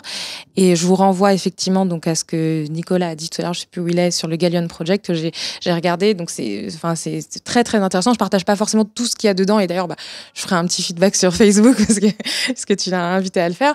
Mais par contre c'est hyper intéressant, et là où moi je suis totalement convaincue que ça commence avec les fondateurs et avec les CEO. C'est-à-dire qu'il faut, je crois, insuffler des valeurs, et c'est comme ça que la culture émergera. Une fois qu'on a passé ce cap, le CEO peut partir, c'est pas très grave, la culture elle restera, elle sera portée par les gens. Mais en tout cas, au démarrage, c'est donc le premier souffle doit venir, je crois, des fondateurs et des CEO. Je pense pas que ça doit être totalement arbitraire et que ça doit être uniquement défini de manière top-down, mais au démarrage, il y a quand même la question à se poser. Je pense que le CEO ou le fondateur doit se poser la question, mais quelle société est-ce que j'ai envie de construire ? Et pour répondre à ça, il faut d'abord, je crois, définir la mission de l'entreprise et ensuite les valeurs potentiellement qui en découlent. La deuxième étape pour moi, c'est le premier moment. C'est-à-dire que d'abord, vraiment, il faut que votre fondateur ou votre CEO soit absolument convaincu de l'idée selon laquelle une culture d'entreprise doit être forte et que c'est cela qui va mener l'entreprise au succès. Et ça, c'est le premier travail qui est pas...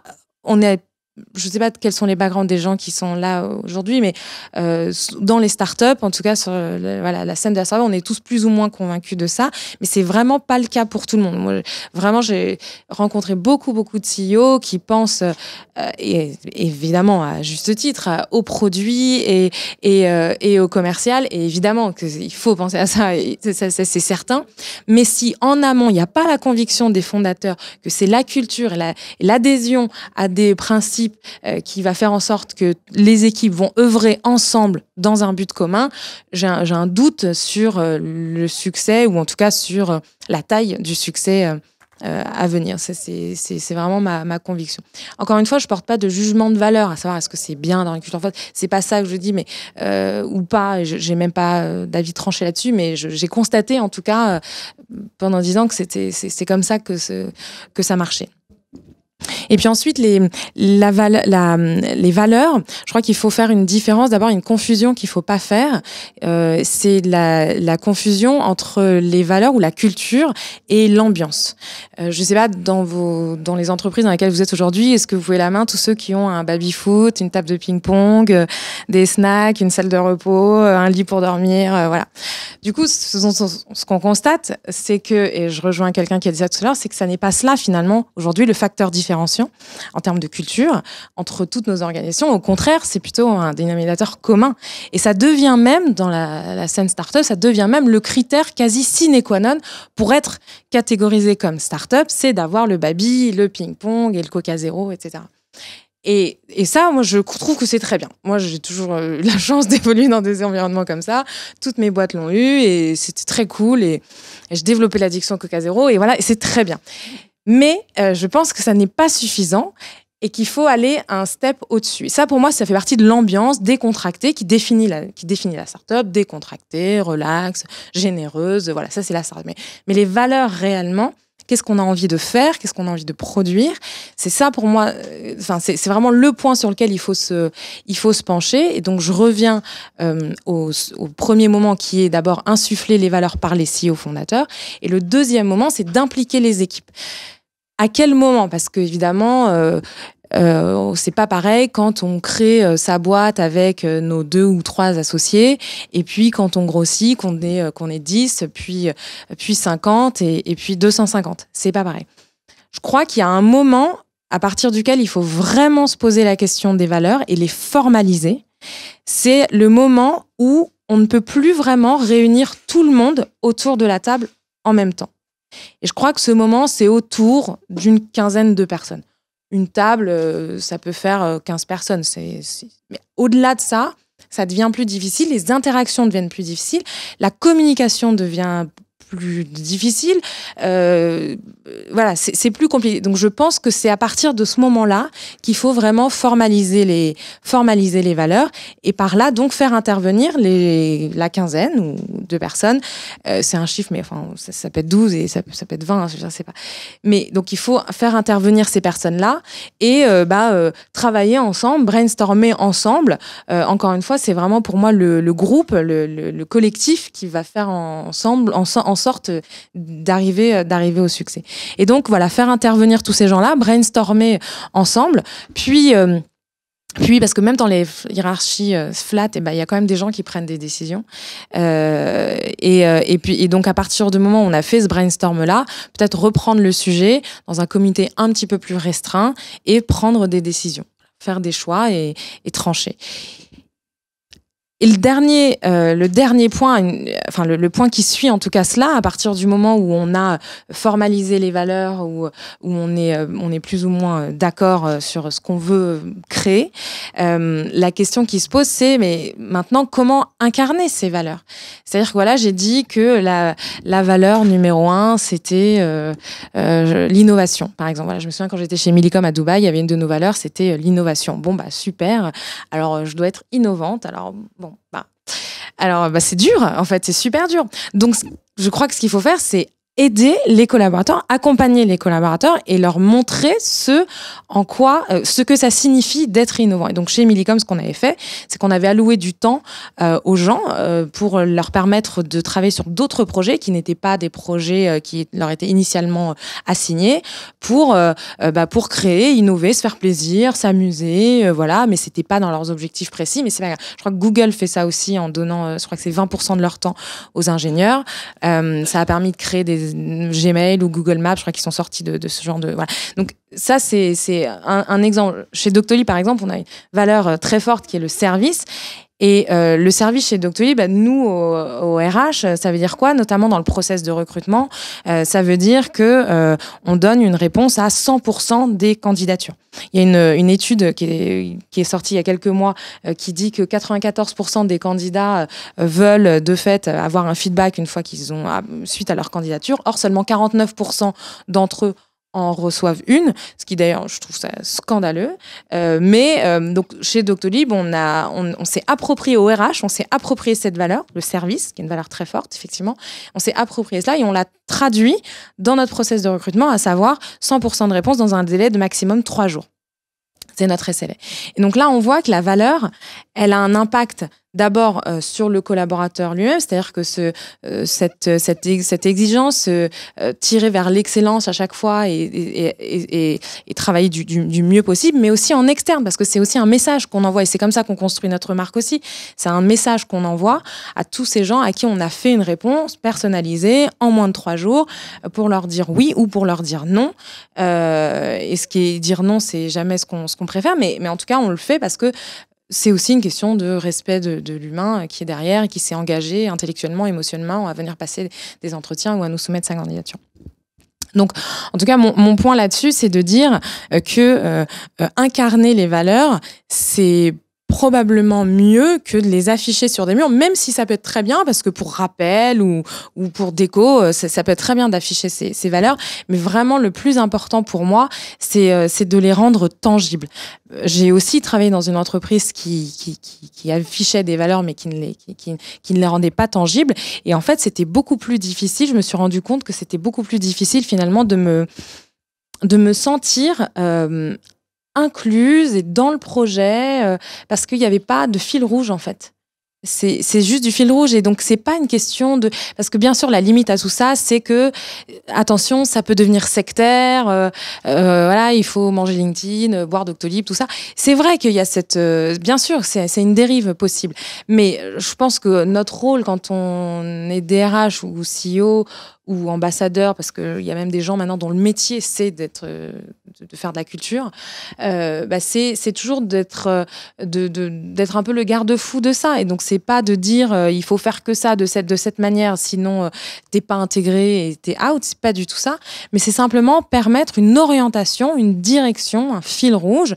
Et ça permet aussi de faire des choix.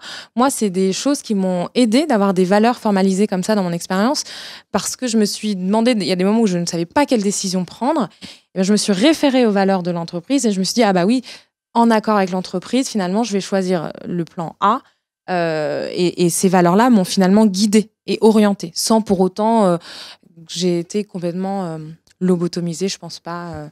Non, mais ça pourrait, en fait. Hein, je veux dire, on pourrait, voilà.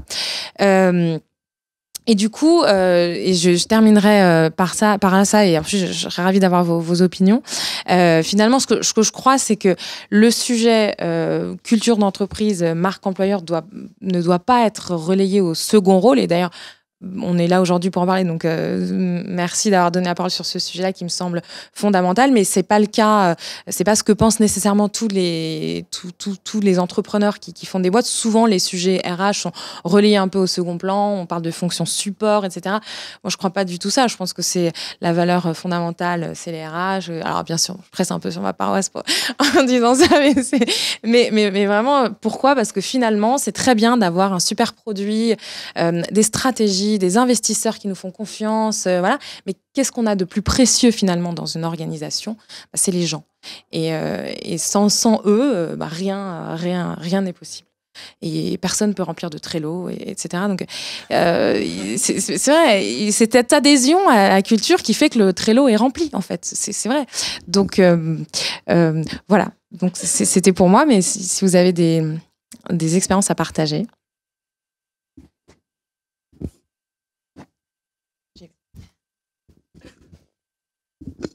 Du coup, tout à l'heure, tu parlais que tu déclinais en fait les valeurs dans ton propre service, et du coup, chaque service faisait ça. Et du coup, c'était acté quelque part, ou c'était voilà.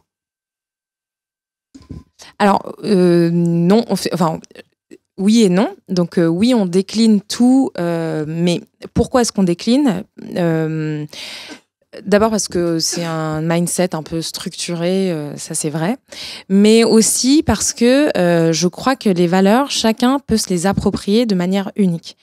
Ce que je raconte ici sur l'exemple du service chez Doctolib au RH, c'est propre au département chez Doctolib. Voilà. Quelqu'un en sales, je me souviens quand je suis arrivée chez Doctolib il y a 2 ans, où on m'avait raconté une anecdote où une sales était allée voir un de nos clients, donc un médecin, parce chez Doctolib, on convertit quand même des médecins à une solution digitale, alors qu'eux-mêmes n'ont même pas d'ordinateur. Donc ça peut aller très loin. Et donc voilà, ce médecin n'avait rien du tout. Et donc je crois qu'elle est partie chez Darty, il lui a acheté un truc. Enfin, bref, ça allait très loin. Mais c'est ça le service, c'est-à-dire tout faire pour que la personne en face soit à l'aise, ou peu importe l'enjeu qu'il y avait derrière. Mais en tout cas, ce que je veux te dire, c'est que chacun se l'approprie de manière unique. Et moi, ce que je vis sur le service, X, Y le vivront probablement différemment. Et peut-être même au sein du département, il y a Aurélia et Corentin qui font partie de l'équipe qui sont là aujourd'hui. Je ne sais pas comment eux vivent le service, mais ils pourront vous en parler aussi. Vraiment, c'est assez unique, et c'est pour ça que je pense que l'esprit critique est là, et on peut tous se détacher plus ou moins, ou se rapprocher plus ou moins d'une valeur. Et encore une fois, on n'est pas, je pense, obligé d'être à 100% à chaque fois sur les 5 valeurs. C'est pas grave. Moi, si le service me parle plus qu'une autre, c'est bon, quoi. Enfin.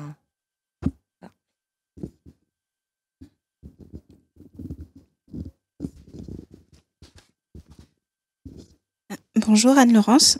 J'avais une question qui était de savoir comment est-ce que vous, aujourd'hui, vous assessez peut-être les candidats par rapport à vos valeurs. Comment est-ce que vous êtes capable de déterminer dans les entretiens? Est-ce que vous avez des jeux, des pratiques particulières qui font que vous arrivez à capter en fait l'adéquation des candidats à vos valeurs?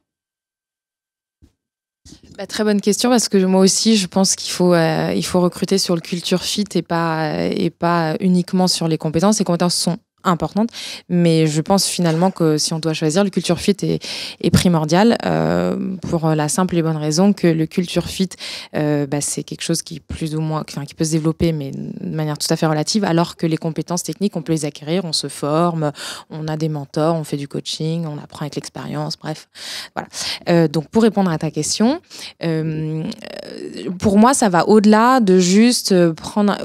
Au début de ma carrière, je pensais que le recrutement c'était poser des questions, mettre en lien, en mettant en lien l'expérience que j'avais comprise, qui était notée sur le CV, avec les éléments de la job desk et les éléments requis par mon client, parce que j'étais en cabinet. Et puis finalement, au fil des années, je me suis rendu compte que c'était pas suffisant, que c'était important de faire ça, que c'était une partie du travail de recruteur, mais que c'était pas uniquement ça, et que évaluer le culture fit, en fait, c'est très difficile. C'est très très difficile. Moi, j'échoue régulièrement en pensant que ça peut le faire, et finalement, ça le fait pas parce que la personne s'est sentie moins à l'aise dans la culture, ou voilà. Et donc, la manière de le faire, je pense qu'il faut être extrêmement structuré. Et de la même manière que je disais tout à l'heure qu'il fallait incarner les valeurs de manière tangible, et lors du process de recrutement, il faut aussi que ça fasse partie de l'évaluation, mais de manière concrète. C'est-à-dire que si on prend une valeur, donc le service, je reviens dessus, en fait, définir, donc prendre le temps en amont de définir d'abord ce qu'est le service. Donc en fait, il faut mettre un sous-titre, service, ça veut dire ça, ça, ça, ou ça, ça, ça. Et ensuite, décliner en plusieurs questions pour évaluer si la personne correspond ou un lien ou se sent rattaché à cette valeur. Est-ce que c'est quelque chose qui pourrait lui parler ou qui a été démontré dans son expérience passée, et le faire pour chacune des valeurs. Donc c'est un vrai travail à faire en amont. Ça va au-delà de prendre un drink. Moi, ça m'arriverait tout le temps. Je prends des verres tout le temps. Non mais enfin. Mais du Coca zéro, voilà. mais c'est pas ça, c'est pas là-dessus que je vais fonder ma décision. En fait, d'ailleurs, c'est jamais une décision unilatérale. Encore une fois, il y a un procès, il y a plein de gens impliqués, parce que si c'était qu'une personne, c'est catastrophique. Mais pour moi, le culture fit, c'est pas l'intuition. Ça, c'est super important. Je l'ai bien senti, peut-être parce que je suis pas une intuitive et c'est peut-être pas ma personnalité, c'est vrai.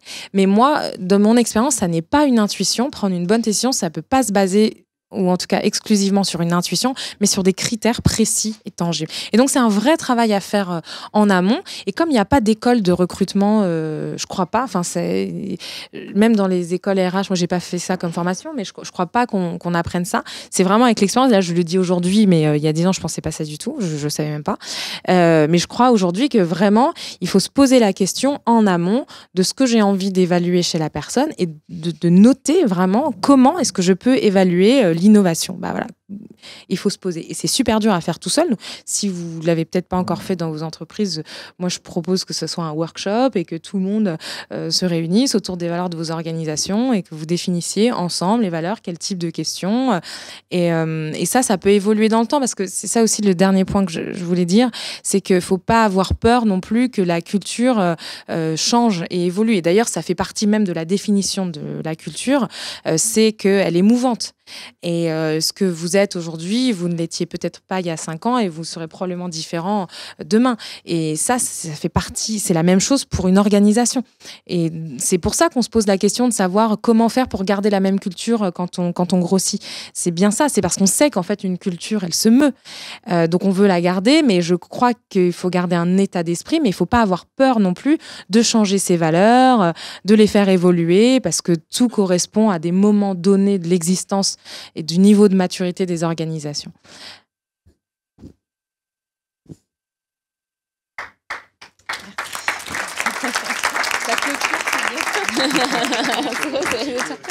Merci beaucoup Zéina.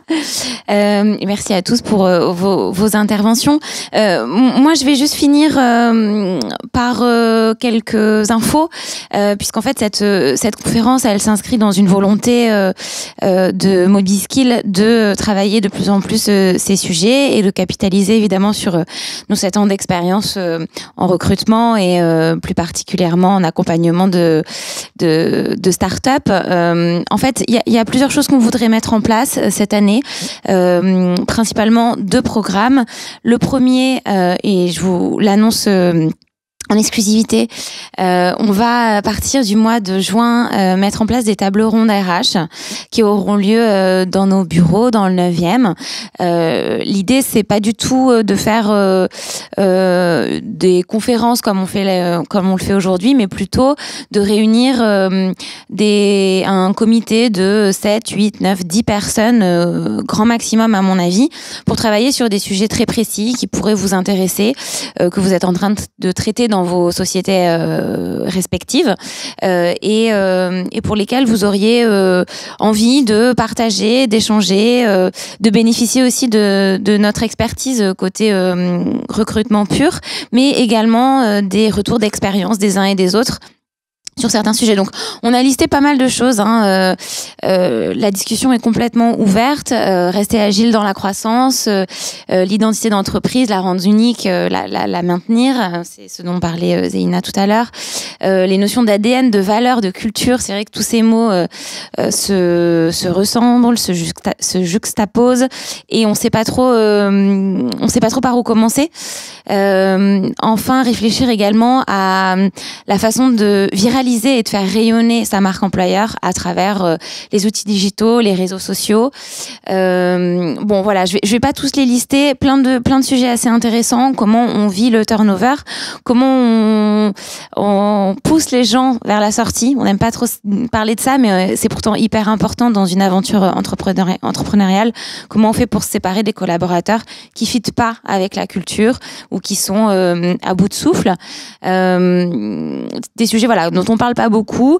Les ATS également, Applicant Tracking System. Je sais pas si tout le monde est au fait de ces outils-là, mais je sais que beaucoup de startups qu'on accompagne aujourd'hui réfléchissent à la façon d'implémenter les ATS dans les pôles RH ou pas d'ailleurs, parce que il n'y a pas toujours de RH dans les startups, mais réfléchissez à quels ATS choisir, comment je peux, quels sont les intérêts aussi d'un ATS, comment je peux optimiser mes process grâce à ces outils.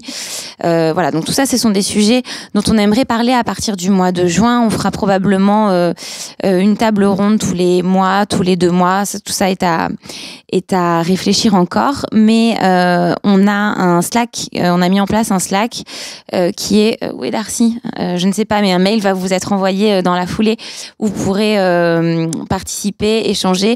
L'idée, voilà, c'est de commencer par un Slack pour proposer des idées et voir les sujets qui font l'unanimité et réunissent le plus de personnes pour mettre ça en place petit à petit à partir de juin. Voilà, donc ça c'est la première... L'idée première, j'ai pas ma dernière slide, mais le second point, c'est la mise en place probablement courant d'année. J'en ai déjà parlé à certains d'entre vous, pour ceux que je connais, qui sont nos clients et que je connais par ailleurs. Mais c'est de mettre en place un programme d'accompagnement. Beaucoup plus en fait de venir nous vous accompagner dans l'entreprise en faisant un audit collaboratif et en vous donnant nos insights, en essayant de travailler ensemble sur plein de choses en fait en fonction de l'état de la situation actuelle de votre structure. Donc peut-être des petites startups, ça va être réfléchir aux valeurs justement, comment est-ce qu'on les met en place, comment est-ce qu'on les choisit, comment est-ce qu'on les met en place, mais ça peut aller assez loin sur la vision, la construction des équipes, comment mettre en place des processus de recrutement, parce que ça c'est de vrais sujets pour les petites structures. Voilà, donc ça c'est un programme qu'on va mettre en place deuxième partie de l'année, et évidemment on est très intéressé de savoir si ces sujets font mouche et et comment Mobiskill peut vous accompagner dans cette croissance, vous qui êtes CEO, RH, DRH. Voilà. Donc, ce que je vous propose, c'est de commencer par prendre un verre ensemble, si vous avez encore un peu de temps avant de rentrer et de vaquer à vos occupations, ou pour certains qui sont à la Gamelle Star Cup, de rester passer la soirée avec nous. Donc, on aura l'occasion d'en parler. On fera une invitation sur Slack que vous devrez recevoir très prochainement pour pouvoir engager ces sujets-là et se retrouver à d'autres moments pour d'autres types de prises de parole sur ce vaste sujet de la culture d'entreprise. Voilà. Ah oui, également, pour ceux qui sont intéressés, je sais que ça en intéresse certains, à partir de 18h45, il y a du personnel de l'école 42 qui organise une petite visite de l'école pour ceux que ça intéresse, et notamment dans la célèbre piscine dans laquelle les candidats à l'école 42 passent leurs tests là, sur une semaine, 2 semaines. C'est une salle assez marrante, assez impressionnante. Donc si vous voulez, rapprochez-vous de nous et vous pourrez faire la visite de l'école. Voilà. Merci à tous.